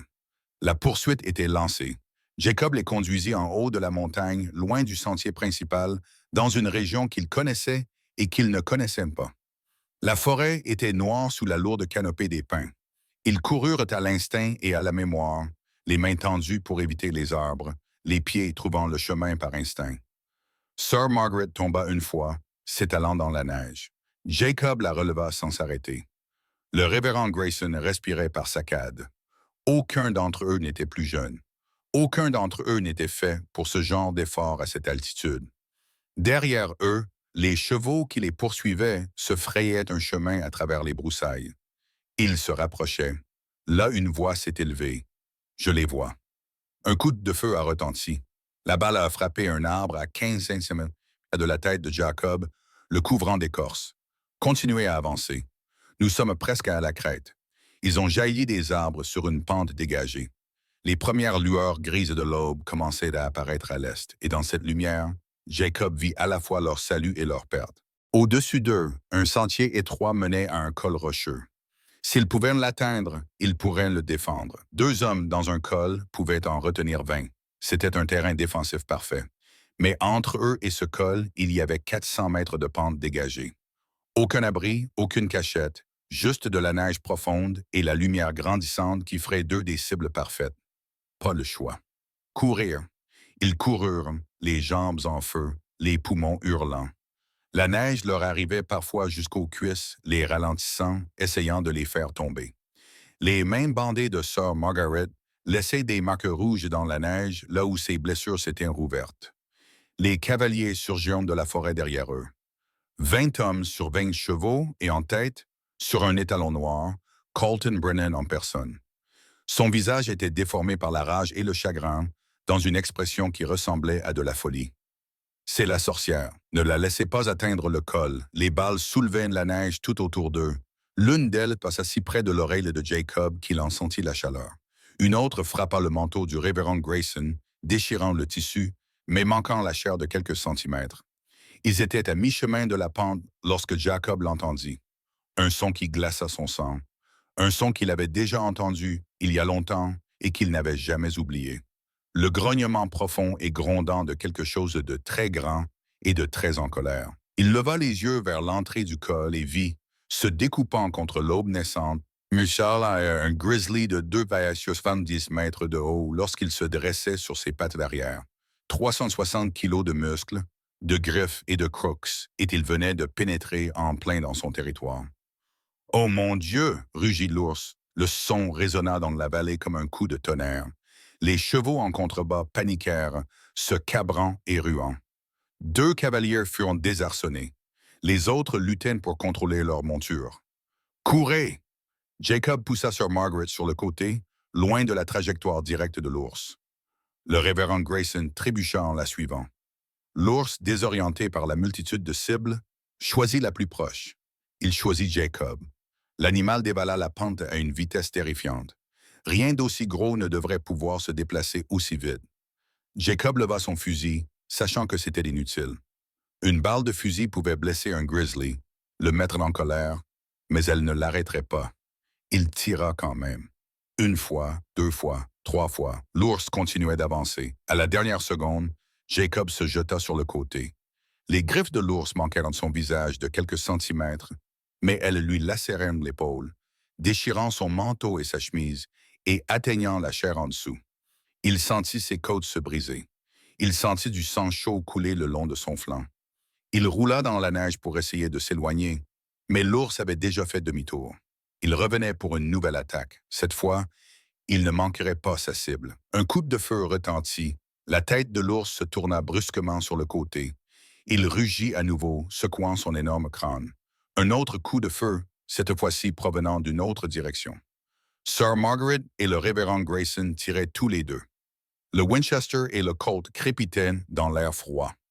L'ours, blessé et désorienté, se détourna de Jacob et chargea les nouvelles menaces. Non! Jacob essaya de se lever, mais sa jambe ne le soutenait pas. La douleur dans ses côtes était brûlante. Il sentait le goût du sang dans sa bouche. L'ours était à 3 mètres de Sir Margaret lorsque le dernier coup de feu retentit. Mais il ne venait pas d'en bas. Il venait de derrière. Un seul coup de fusil, de gros calibre, parfaitement placé. La balle pénétra dans le crâne de l'ours juste derrière l'oreille et ressortit de l'autre côté, emportant avec elle des fragments d'os et de matière cérébrale. L'animal s'effondra comme une marionnette dont on aurait coupé les fils, mort avant même de toucher le sol. Jacob leva les yeux pour observer la scène. Debout, le fusil toujours levé, se tenait un homme grand et mince, vêtu se racle la gorge, d'un long manteau et d'un chapeau de fourrure. Même à 200 mètres de distance, Jacob savait qui c'était. Victor Vulov, le professionnel, le tueur engagé par Colton Brennan, venait de leur sauver la vie. Le Russe baissa lentement son fusil. Pendant un long moment, il resta là, debout, à les regarder. Puis il fit quelque chose que Jacob n'oublierait jamais. Il souleva son chapeau, en signe de respect, de reconnaissance. Puis il se retourna et s'éloigna, disparaissant dans les rochers du col. En contrebas, le camp était en proie au chaos, les hommes criaient, les chevaux étaient toujours en panique, et Colton Brennan hurlait des ordres que plus personne n'écoutait. Sir Margaret atteignit Jacob en premier, sa formation médicale prenant le pas sur tout le reste. Elle déchira son manteau pour examiner ses blessures. 4 profondes entailles sur son épaule et sa poitrine, du sang partout. Mais les côtes guériraient, la chair se refermerait, il survivrait. Pourquoi parvint à haleter Jacob? Pourquoi nous a-t-il sauvés? Sir Margaret était déjà en train de tamponner les blessures avec de la neige pour ralentir le saignement. Ses mains bougeant avec une efficacité professionnelle malgré leurs propres blessures. Je ne sais pas, mais nous devons partir maintenant avant qu'il ne se réorganise. Le révérend Grayson aida Jacob à se relever. Tous 3 titubèrent vers le col, laissant derrière eux une trace rouge dans la neige blanche. Derrière eux, l'ours mort gisait, fumant dans l'air froid. Et plus bas, Colton Brennan remontait sur son cheval, le visage déterminé, comme pour dire « Ce n'est pas fini, loin de là ». Ils atteignirent le col et s'effondrèrent derrière un rocher, haletant. Le soleil était maintenant complètement levé, peignant les montagnes de nuances dorées et roses. Cela aurait été magnifique s'ils n'avaient pas saigné, gelé et couru pour sauver leur vie. Jacob regarda ses compagnons, une nonne aux mains blessées, un vieux prédicateur avec le courage d'un jeune homme, et lui-même déchiré par un ours, recherché par la loi, sans rien d'autre au monde que sa vie, son fusil, et ces 2 personnes qui avaient choisi de se tenir aux côtés de He-Man. Cela aurait dû ressembler à une défaite, à la fin de tout. Mais alors qu'il saignait dans la neige tandis que le soleil se levait sur les montagnes, Jacob Stone se sentait plus vivant qu'il ne l'avait été depuis 12 ans. Parce qu'il n'était plus seul, parce que quelqu'un avait eu besoin de lui, parce qu'il avait fait un choix qui comptait. Et quoi qu'il arrive ensuite, que ce soit une nouvelle fuite, un dernier combat ou une balle avec son nom dessus, au moins il y ferait face en tant qu'homme qui avait essayé de faire ce qui était juste. Au moins il mourrait pour quelque chose au lieu d'attendre de mourir pour rien. En contrebas, la position se reformait. Colton Brennan pointait du doigt le col et donnait des ordres. Il reviendrait bientôt. « Tu peux tirer ?» demanda le révérend Grayson à voix basse. Jacob vérifia son fusil. Il lui restait 3 balles. Pas beaucoup, mais ça suffirait. Je peux tirer. Ensuite, nous leur ferons payer chaque centimètre. Nous tiendrons ce col jusqu'à ce que nous ne puissions plus le tenir. Et nous ne les laisserons pas la capturer vivante. Sir Margaret regarda les 2 hommes, ces guerriers qui étaient devenus ses protecteurs. Merci à vous 2 pour tout. Ne nous remerciez pas encore, sœur. La journée n'est pas terminée. Ils s'installèrent derrière les rochers et attendirent, blessés, en infériorité numérique, sans option. Mais pas sans combattre. Pas encore. Pas tant qu'ils avaient encore des balles et du souffle. Le soleil montait dans le ciel. Le vent de montagne se leva, apportant avec lui l'odeur de la neige, du sang et de la fumée provenant de la cabane en feu, plusieurs kilomètres plus bas. Et 3 personnes qui auraient dû mourir attendaient de voir si elles vivraient encore 1 heure. Un autre jour, un autre moment de temps emprunté dans un monde qui voulait leur mort. Ils ont tenu le col pendant 3 heures.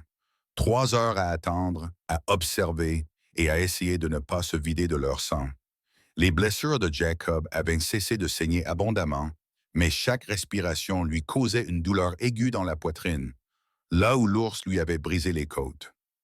Sir Margaret avait comblé les plaies avec de la neige et les avait bandées avec des bandes déchirées de son habit, mais il sentait la faiblesse envahir ses membres.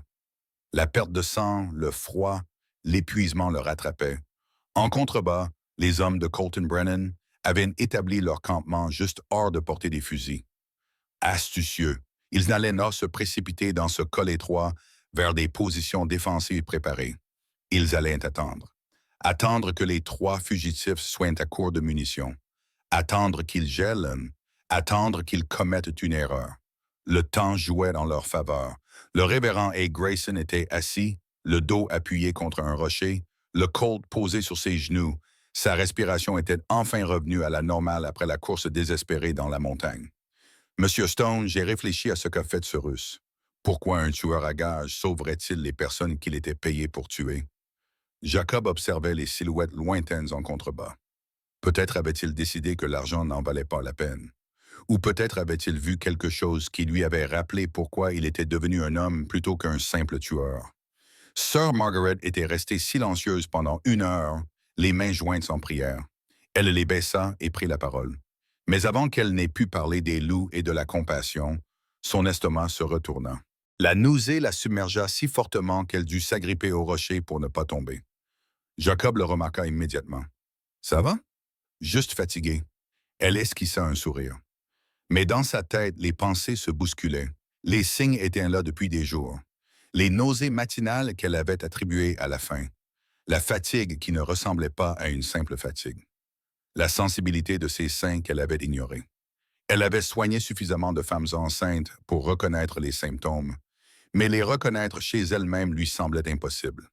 Pas ici, pas maintenant, pas alors qu'ils saignaient, grelottaient et risquèrent de mourir dans l'heure. Elle posa une main sur son ventre, le geste dissimulé par son habit déchiré. Si elle avait raison, si son corps lui disait ce qu'elle pensait qu'il lui disait, alors tout avait changé.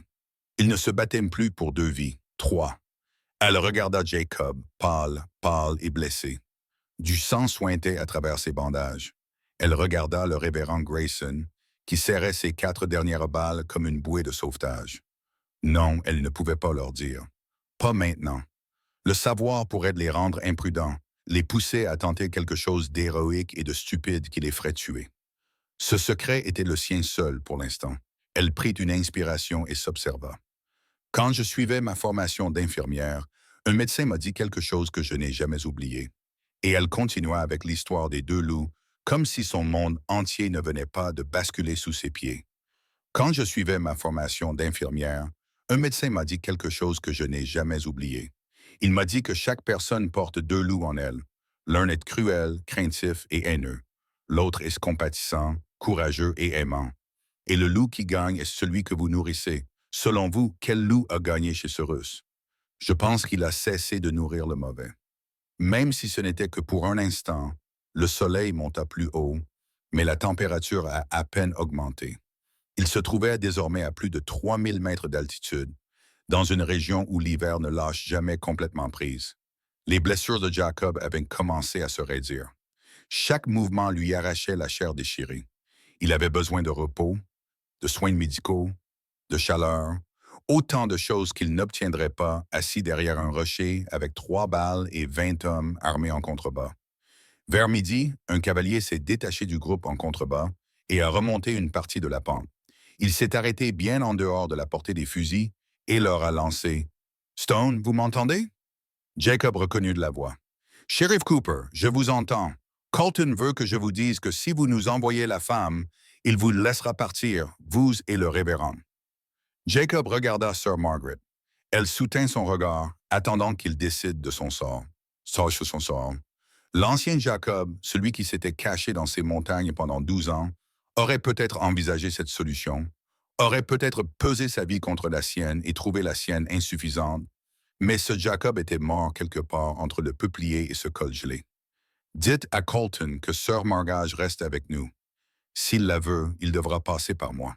Et je lui promets qu'il n'aimera pas le résultat. Soyez raisonnable, Stone. Tu ne peux pas gagner. Nous sommes 20 et vous n'êtes que 3. Tu es blessé.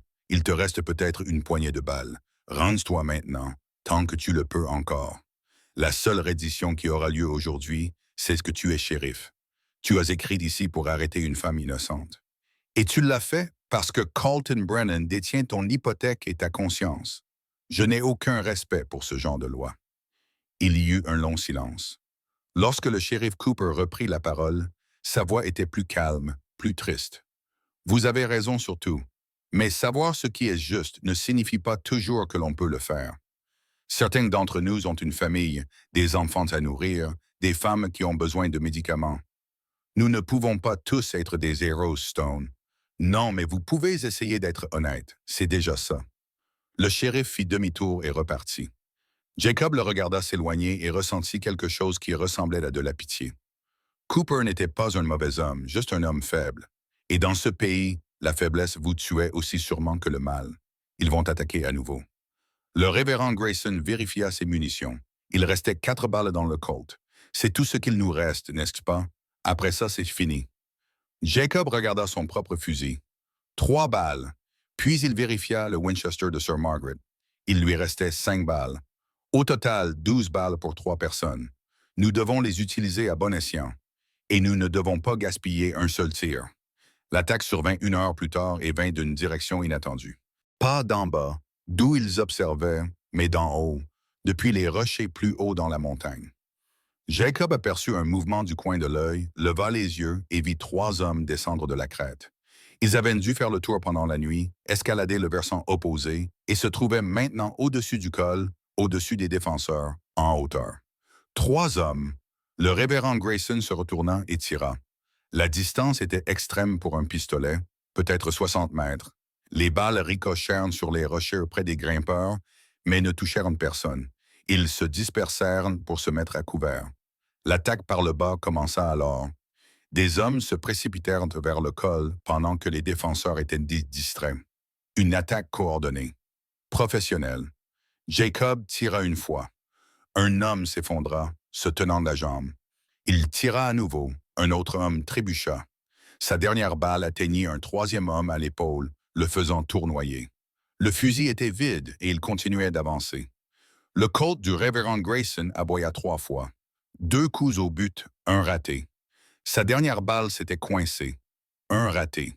Il actionna frénétiquement le mécanisme, mais cela ne fonctionna pas. Il ne restait plus que Sir Margaret avec le Winchester.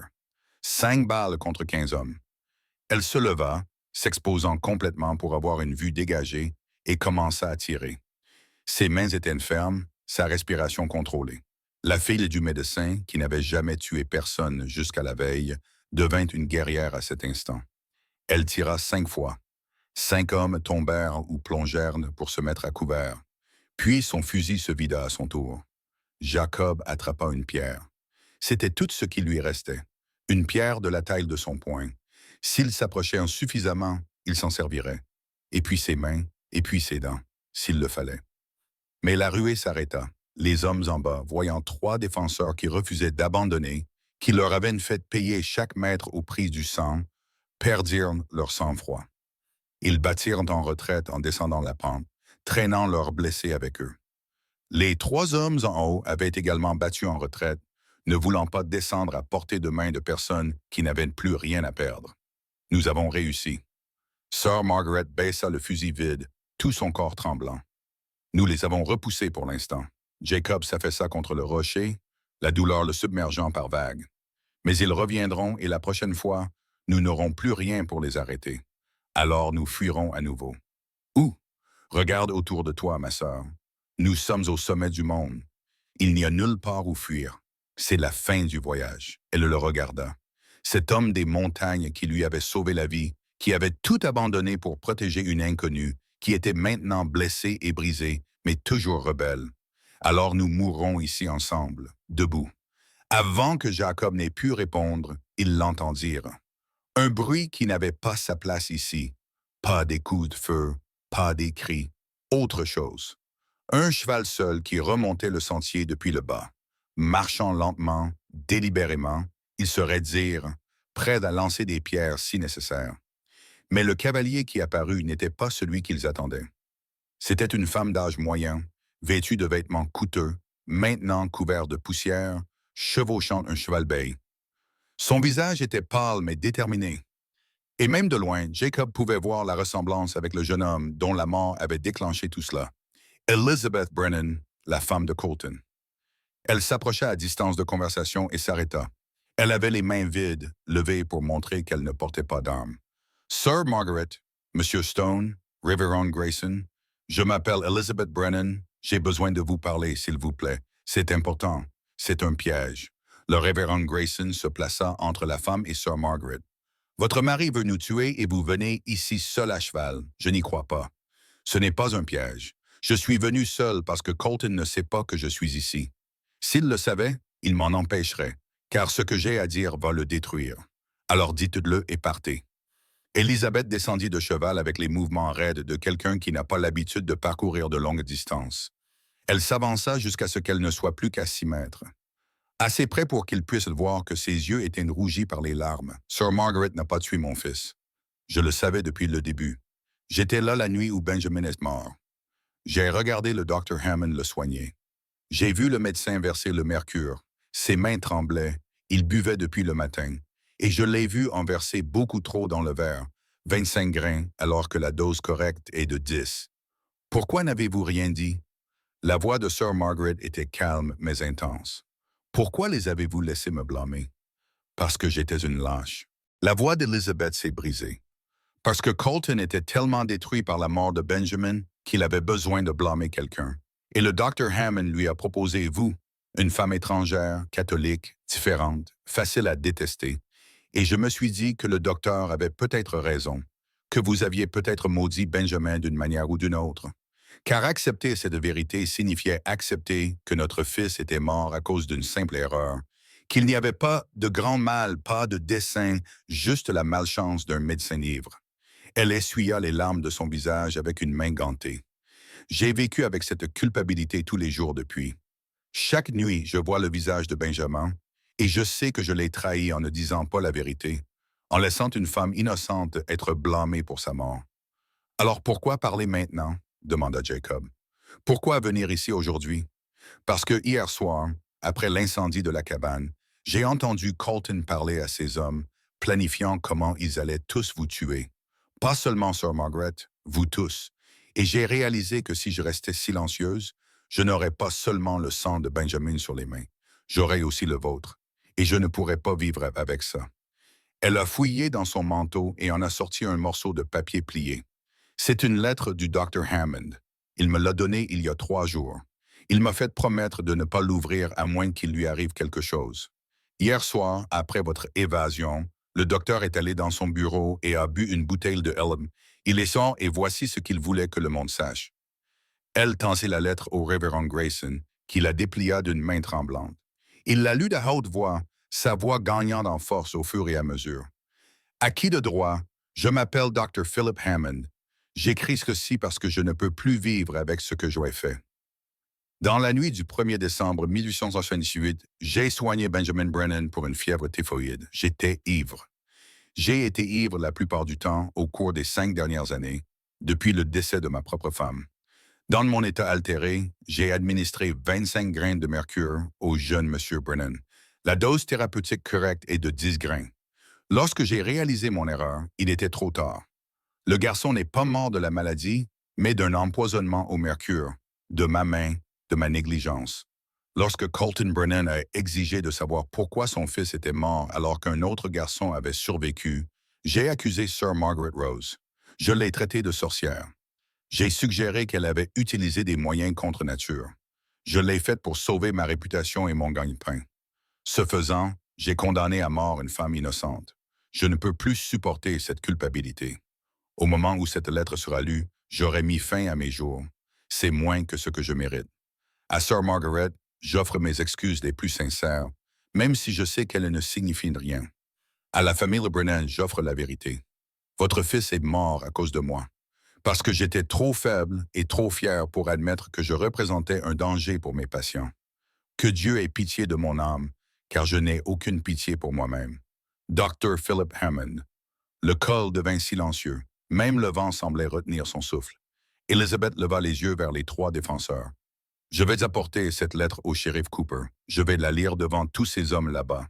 Et ensuite, je dirai à mon mari que s'il fait du mal à l'un d'entre vous, je le quitterai. Je prendrai ce qui reste de notre argent et je ferai en sorte que tout le monde, d'ici à Denver, sache ce qui s'est réellement passé. Que Colton Brennan a tenté d'assassiner des innocents parce qu'il ne pouvait pas affronter la vérité. Cela pourrait aussi vous coûter la vie. Jacob le dit avec douceur. Colton n'a pas toute sa tête. Un homme dans un tel état est capable de tout. Je sais, mais j'aurais dû mourir le jour où j'ai laissé une femme innocente endosser la responsabilité de ma lâcheté. Chaque jour depuis lors est un jour de grâce. Il est grand temps que je paye ma dette. Elle se retourna pour partir, puis s'arrêta. Sir Margaret. Margaret. Mon fils a parlé de vous avant de mourir. Dans son délire, il a dit que vous aviez des mains bienveillantes, que vous aviez essayé de l'aider même quand nous vous en empêchions. Je voulais que vous le sachiez. Je voulais que vous sachiez qu'il avait vu votre bonté, même si nous étions tous trop aveugles pour la voir. Puis Elizabeth Brennan enfourcha son cheval et redescendit le col, emportant avec elle la vérité qui allait soit les sauver, soit les condamner tous. Les trois défenseurs attendirent. Ils ne pouvaient rien faire d'autre. Ils n'avaient plus de munitions. Leurs forces s'amenuisaient. Ils avaient joué toutes leurs cartes. C'était désormais aux autres de décider si la vérité importait plus que la vengeance. 20 minutes plus tard, ils entendirent des cris provenant d'en bas, des voix en colère, puis une voix s'éleva au-dessus des autres. Elizabeth Brennan lisait la lettre à haute voix. Ces mots remontèrent le col par fragments. Chacun d'eux était comme une pierre jetée dans une eau calme. Empoisonnement et mercure. 25 grains. Négligence du médecin. Femme innocente. Un rugissement de déni. La voix de Colton se brisant de rage. C'est un mensonge. Ma femme a été trompée. Cette lettre est un faux. Mais d'autres voix se joignirent à lui, non pas pour le soutenir, mais pour le questionner. Tons Colton, j'étais là cette nuit-là. L'un des mineurs, sa voix incertaine. J'ai vu la main du docteur Hammond trembler. J'ai trouvé ça bizarre sur le moment, et je l'ai vu boire toute la matinée avant de se rendre chez vous. Une autre voix, bouteille après bouteille de whisky. La foule unie qui avait gravi la montagne avec des torches et des cordes commença à se fracturer. Le doute se répandit comme des fissures et de la glace. « Vous êtes tous des imbéciles », hurla Colton, ensorcelé par la magie diabolique de cette femme. « Qui se tient à mes côtés? Qui veut que justice soit faite? » Silence. Seuls 3 hommes s'avancèrent. Les autres reculèrent, soudainement intéressés par leurs bottes, leurs chevaux, tout sauf les yeux de Colton Brennan. La voix du shérif Cooper trancha le chaos. Colton Brennan, en vertu de l'autorité qui m'est conférée et sur ordre du juge de circuit, je vous place en état d'arrestation pour tentative de meurtre, destruction de biens et incitation, se racle la gorge à une émeute. Vous n'avez pas le courage, Cooper. Vous ne l'avez jamais eu. Peut-être pas, mais moi oui. L'adjoint Billy Hawkins s'avança, son revolver dégainé et bien en main. Sa voix était calme, mais sa main ne tremblait pas. Vous venez avec nous, Monsieur Brennan. Nous pouvons le faire pacifiquement ou nous pouvons le faire de manière musclée. À vous de choisir. L'atmosphère devint tendue. La main de Colton se dirigea vers son étui à revolver. « Ne faites pas ça. » Billy arma son pistolet. Le clic résonna dans le silence soudain. « J'ai 20 témoins qui jureront que vous avez dégainé le premier. Ne m'obligez pas à faire ça. » Pendant un long instant, Colton resta figé. Puis quelque chose se brisa en lui. Ses épaules s'affaissèrent. La rage quitta son visage, ne laissant place qu'à l'épuisement et au chagrin. « Mon fils est mort. Ma femme m'a abandonné. Ma réputation est ruinée. Que peux-tu encore me prendre? »« Ta liberté, » dit Billy calmement, jusqu'à ce qu'un juge décide de la suite. 2 hommes prirent doucement les bras de Colton, presque respectueusement. Il ne résista pas, marchant comme un homme dans un rêve, un cauchemar dont il ne pouvait se réveiller. C'est alors que l'un des 3 fidèles restants de Colton passa à l'action. Sa main se posa sur son arme, mais Billy fut plus rapide. Le coup de feu retentit dans le col. L'homme tomba en se tenant l'épaule et en hurlant. « Quelqu'un d'autre? » La voix de Billy était calme. Personne ne bougea. Les 2 fidèles restants levèrent lentement les mains et reculèrent. C'était fini. Jacob ferma les yeux. Quelqu'un venait de mourir. La question était « qui » ? Des pas sur le sentier. Plusieurs personnes arrivaient. Jacob se prépara à la fin. Au moins, ils avaient essayé. Au moins, ils avaient fait en sorte que cela compte. Mais les hommes qui apparurent au détour du chemin n'avaient pas les armes à la main. Le shérif Cooper était en tête, son insigne brillant sous le soleil de l'après-midi. Derrière lui venaient 5 autres hommes.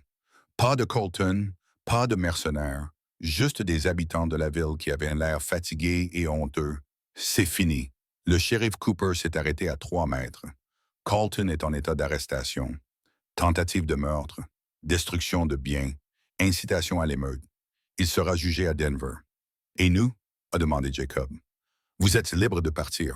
Toutes les accusations ont été abandonnées. Le juge avait déjà signé les documents sur la base des aveux du Dr. Hammond.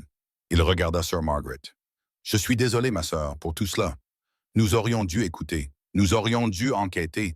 Nous aurions dû être meilleurs. Quelqu'un va-t-il dire que ce n'est pas suffisant? La voix du révérend Grayson était dure. Ses excuses ne répeignent pas une cabane brûlée, une femme teignée tombée un tigre, une femme presque pendue ou un homme déchiqueté par un ours. Non, ce n'est pas suffisant. Le shérif Cooper croisa son regard. Rien ne serait suffisant. Mais c'est tout ce que j'ai à offrir. Ça est mon insigne. Il détacha l'étoile de sa poitrine et la tendit. J'en ai fini. Je ne peux pas être un homme de loi si j'ai trop peur pour faire respecter la loi. Billy Hawkins fera un meilleur shérif que je ne l'ai jamais été. Il a du crâne. Pas moi. Sir Margaret se leva lentement. Shérif, je ne veux pas de votre insigne. Je ne veux pas de votre culpabilité. Je veux juste aller dans un endroit sûr et ne plus jamais revoir cette ville. Je ne peux pas vous en vouloir. Cooper rangea l'insigne dans sa poche. Il y a un chariot au bout du chemin, des fournitures médicales, de la nourriture, de l'argent que les habitants de la ville ont collecté. Ce n'est pas beaucoup, mais c'est déjà ça.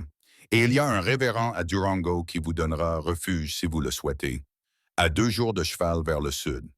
Jacob essaya de se lever et faillit tomber. Sa vision se brouilla.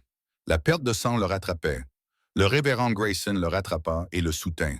Cet homme a besoin d'un médecin. Sir Margaret se dirigea vers Jacob. De vrais soins médicaux. Pas ce que je peux faire avec de la neige et des chiffons déchirés. Il y a un chirurgien à Durango, aussi. Mais je ne sais pas s'il tiendra 2 jours dans son état. Alors nous ferions mieux de nous mettre en route. Ils descendirent lentement de la montagne. Jacob entre Sir Margaret et le révérend Grayson. Chaque pas était une agonie. Ses blessures s'étaient rouvertes pendant la marche. Du sang frais imprégnait les bandages de fortune. Au bas du sentier, ils trouvèrent le chariot comme promis. Et à côté, à la grande surprise de Jacob, se tenait Victor Volkov. Le tireur russe était appuyé contre le chariot, les bras croisés, son long fusil en bandoulière. « Tu es venu finir le travail? » Jacob chercha une arme qu'il n'avait plus. Victor secoua la tête. « Je suis venu t'aider à monter dans le chariot. Tu as l'air sur le point de t'écrouler. Pourquoi? Pourquoi nous aider? Pourquoi nous sauver de l'ours? » Le Russe resta silencieux pendant un moment. Puis il parla. Son accent était prononcé, mais ses mots clairs. Ma mère était nonne en Sibérie. Quand j'étais enfant, j'avais peut-être 8 ans, il y eut une famine. Les gens mouraient dans les rues. Mon père était déjà mort de froid. Il ne restait plus que ma mère et moi. Elle me donnait sa nourriture tous les jours. Elle me donnait sa couverture, sa chaleur, tout, et qu'elle devenait de plus en plus faible. Il regarda Sir Margaret. Un jour, les sœurs de son couvent nous ont trouvés. Elles nous ont recueillis, nourris, sauvés. Grâce à elle, ma mère a vécu 6 ans de plus. Elle m'a appris qu'il y a une différence entre tuer pour de l'argent et tuer pour le mal. Le premier est un devoir.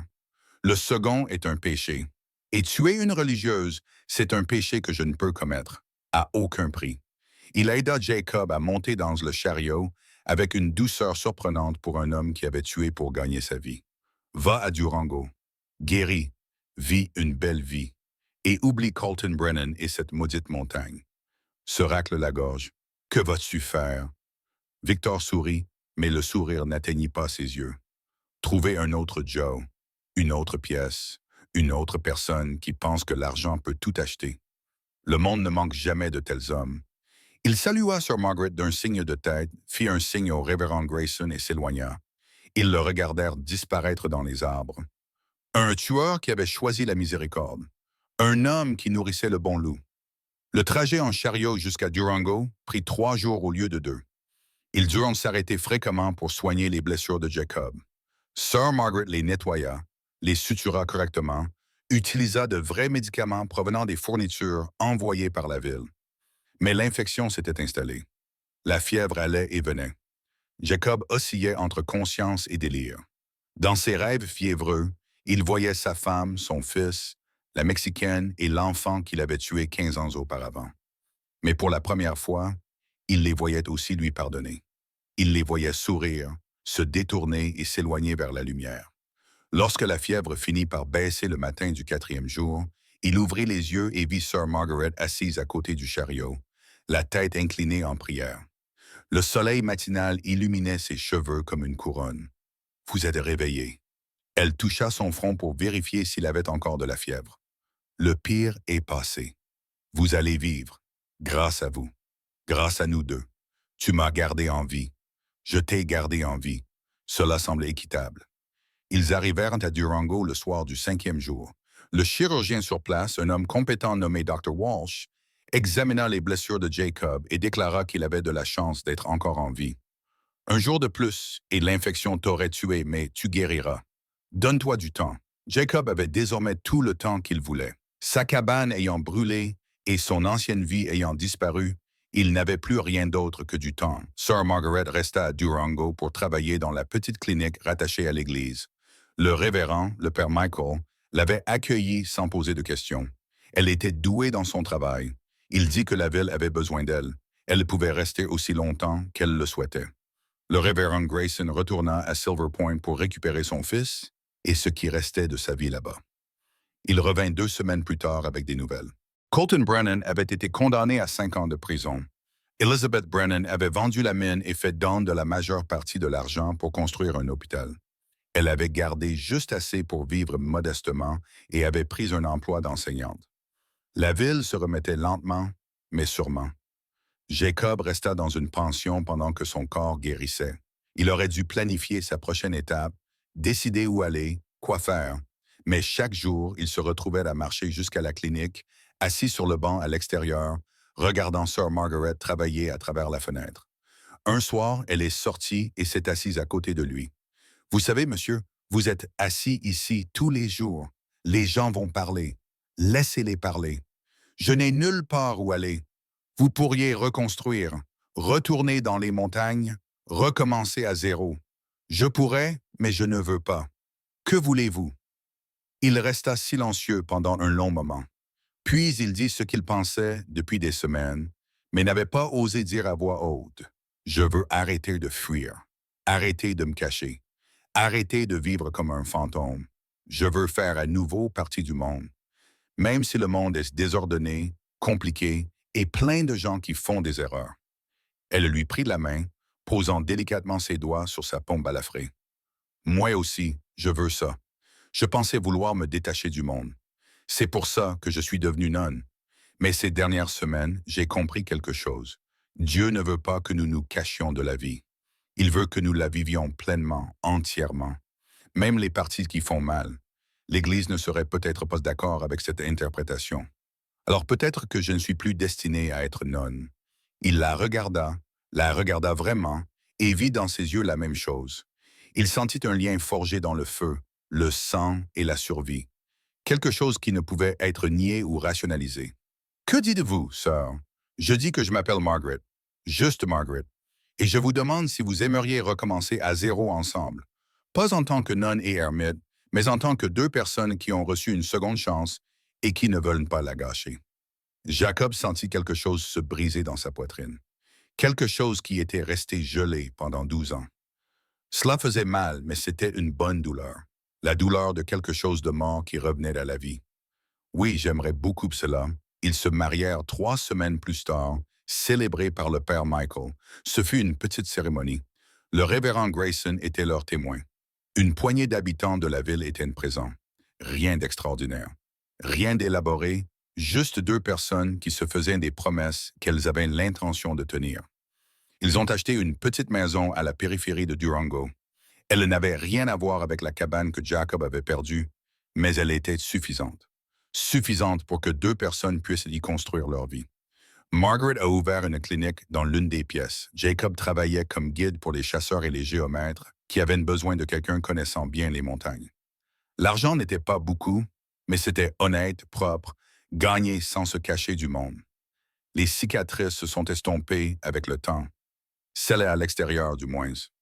Celles à l'intérieur sont restées, mais elles faisaient moins mal. Et les nuits où les cauchemars revenaient, où Jacob se réveillait en haletant à cause de ses rêves de camps en feu et d'enfants mourants, Margaret était là. Elle ne lui disait pas d'oublier, ne lui disait pas que tout irait bien. Elle le serrait simplement dans ses bras et lui rappelait que le passé ne déterminait pas l'avenir, à moins qu'on ne le laisse faire. Au printemps, ils ont appris que Margaret était enceinte. La nouvelle a terrifié Jacob. Il avait déjà perdu une femme et un enfant.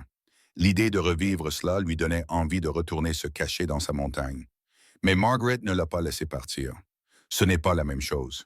Je ne suis pas Rachel. Cet enfant n'est pas Daniel. C'est nouveau. C'est maintenant. Et nous y faisons face ensemble. Le bébé est né par une froide nuit de novembre. Une fille, ils l'ont appelée Hope, car c'est ce qu'elle était. L'espoir d'un avenir meilleur. L'espoir que ce qui était brisé puisse guérir. L'espoir que la miséricorde soit plus forte que la vengeance. 5 ans ont passé, puis 10. Les cheveux de Jacob sont devenus complètement gris. Le visage de Margaret s'est creusé de rides autour des yeux à force de sourire. Hope est devenue une enfant brillante et curieuse qui a montré à sa mère sa compassion et à son père sa force. Au fil des ans, ils ont accueilli d'autres enfants, des orphelins, des enfants trouvés, des enfants qui avaient besoin d'un foyer. La petite maison est devenue plus pleine, plus bruyante, plus désordonnée, plus vivante. Le jour du 10e anniversaire de Hope, un vieil homme est arrivé à Durango sur un cheval fatigué. Il était courbé par l'âge, un œil voilé, un bras inutilisable à cause d'un accident vasculaire cérébral survenu il y a longtemps. Mais Jacob le reconnut immédiatement. Père, dit Jeremiah Stone en regardant son fils de son œil valide, j'ai entendu dire que tu étais ici. J'ai entendu dire que tu t'étais construite une famille. Je suis venu voir si c'était vrai. Jacob n'avait pas vu son père depuis 14 ans. Pas depuis qu'il s'était enfui dans les montagnes après la mort de Daniel. Une partie de lui voulait être en colère, demander où était passé le vieil homme quand il avait eu besoin de lui. Mais en regardant son père maintenant, vieilli, brisé et seul, Jacob ne ressentait que de la tristesse. C'est vrai. Entre. Viens rencontrer tes petits-enfants. Jeremiah Stone passa ses 3 dernières années à vivre avec eux. Il apprit à Hope et les autres enfants à lire les traces, à trouver de l'eau, à survivre dans la nature. Il racontait des histoires du temps des montagnards et des trappeurs de castors dans un ouest qui étaient déjà en train de disparaître dans la légende. Et les soirs calmes, quand les enfants étaient endormis, Jeremiah s'asseyait avec Jacob sous le porche et il parlait vraiment des regrets et des erreurs du passé, du pardon et des secondes chances et de la possibilité de la rédemption. Je n'ai pas été un bon père, dit Jeremiah un soir alors qu'il regardait le coucher de soleil sur les montagnes. J'ai été dur avec toi. J'en attendais trop. Je ne t'ai pas montré assez d'amour. Tu as été le père que tu savais être. Tout comme j'essaie d'être le père que je sais être. C'est tout ce que nous pouvons faire. Le vieil homme acquiesça. Tu es devenu meilleur que moi, mon garçon. Meilleur que je ne le méritais. J'ai eu de l'aide. Lorsque Jeremiah mourut dans son sommeil cet hiver-là, ils l'enterrèrent dans le petit cimetière sur la colline surplombant Durango. Toute la ville vint à l'enterrement. Non pas parce qu'ils connaissaient bien Jeremiah, mais parce qu'ils connaissaient Jacob, connaissaient Margaret, connaissaient la famille qui était devenue partie intégrante de leur communauté. Debout devant la tombe, tenant la main de sa fille, Jacob repensa au long chemin qu'il avait mené jusqu'ici. De soldat à tueur, puis ermite, puis mari, puis père. Tous les choix, toutes les chances, tous les moments où il aurait pu prendre une autre voie et finir ailleurs. Il repensa au peuplier où il avait trouvé Margaret, au passé où ils avaient pris position, au tireur russe qui avait choisi la clémence, à Elizabeth Brennan qui avait choisi la vérité, à tous les petits actes de courage et de gentillesse qui les avaient sauvés. Et il comprit enfin ce que Margaret avait essayé de lui dire depuis le début. La rédemption n'était pas une destination, c'était une direction. Chaque jour, on se réveillait et on choisissait d'être meilleur qu'on ne l'était de la veille, de nourrir le bon loup, de faire la bonne chose même si cela coûtait tout. Cette nuit-là, après que les enfants se furent endormis et que la maison fut toute calme, Margaret le trouva debout près de la fenêtre, renifle, regardant les montagnes où il s'était autrefois caché du monde. La solitude lui manquait. Non, je pensais juste au temps que j'ai perdu là-haut. J'ai passé 12 ans de ma vie à fuir des fantômes. 12 ans pendant lesquels j'aurais pu vivre au lieu de simplement survivre. Elle l'enlaça par derrière. Tu n'étais pas encore prêt à vivre. Parfois, nous avons besoin de la nature sauvage, de la solitude, du silence. Nous avons besoin d'entendre ce que nous ne pouvons pas entendre dans le bruit. Tu avais besoin de ces 12 années pour devenir l'homme qui sauverait un inconnu coincé dans un arbre. L'homme qui risquerait tout pour quelqu'un qu'il connaissait à peine. Et maintenant, tu es exactement là où tu dois être. Ils se tenaient ensemble dans l'obscurité, deux personnes qui avaient été brisées et reconstruites, regardant les étoiles apparaître au-dessus de Durango. Dans la pièce voisine, les enfants dormaient en sécurité et au chaud. Dans la clinique en bas, les médicaments attendaient de soigner les malades. Dans la ville en contrebas, les gens vivaient, aimaient, faisaient des erreurs et essayaient à nouveau. Ce n'était pas parfait, cela ne serait jamais parfait, mais c'était réel, c'était honnête, c'était mérité. Et pour Jacob Stone, qui avait autrefois été surnommé l'ours, qui avait autrefois vécu seul avec ses fantômes et sa culpabilité, c'était plus que suffisant. C'était tout. 5 ans devinrent 10, puis 20. La petite maison à la lisière de Durango grandit avec eux, non pas en taille, mais en vie. Hope, la fille aînée ce 1er novembre, devint une jeune femme avec les yeux verts de sa mère et la force tranquille de son père. D'autres enfants ne sont arrivés, des orphelins d'accidents miniers, un garçon dont les parents étaient morts de fièvre, deux sœurs abandonnées sur les marches de l'église. Jacob et Margaret les ont tous recueillis, ont construit des lits de leurs propres mains, ont partagé leur nourriture avec amour pour nourrir tous ceux qui en avaient besoin. La clinique de Margaret est devenue célèbre dans 3 comtés. Les gens voyageaient pendant des jours pour voir cette femme qu'on avait autrefois traitée de sorcière, mais qui n'était en réalité qu'une guérisseuse aux mains sûres et au cœur généreux. Jacob guidait les chasseurs à travers les montagnes en été, enseignait la survie aux garçons qui en avaient besoin en hiver. Ses cheveux blanchirent, ses mains devinrent noueuses à cause de l'arthrite. Les cicatrices laissées par l'ours ne disparurent jamais complètement. Mais chaque matin, oh, chaque matin, il se réveillait à côté de Margaret, et cela lui suffisait. Un soir de printemps, 30 ans après l'épisode du peuplier, ils étaient assis sous leur porche et regardaient le soleil se coucher sur les montagnes. Les mêmes montagnes où ils s'étaient autrefois cachés du monde, où elles s'étaient autrefois pendues à un arbre, attendant la mort. Tu repenses parfois à ce jour-là? Demanda Margaret, la tête posée sur son épaule. Tous les jours, répondit Jacob, mais pas comme tu le penses. Comment alors? Je repense à ce qui s'est passé, pas à ce qui a failli se passer.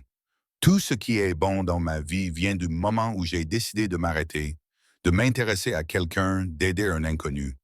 Nous nous sommes sauvés mutuellement. Vraiment. Donc la maison derrière eux, Hope couchait ses propres enfants. Dans la ville en contrebas, la clinique de Margaret continuait de soigner les malades. Et sur une montagne loin au nord, un peuplier se dressait, seul, la corde disparue depuis longtemps, témoin silencieux du jour où un homme avait choisi la miséricorde plutôt que l'indifférence. Jacob prit la main de Margaret. Elle la serra en retour. Deux personnes qui s'étaient perdues, qui avaient été brisées, qui s'étaient retrouvées dans le feu et le sang, et qui avaient choisi chaque jour de donner un sens à leur seconde chance. Le soleil se coucha derrière les montagnes, peignant le ciel de nuances dorées. Et cela suffisait. C'était tout.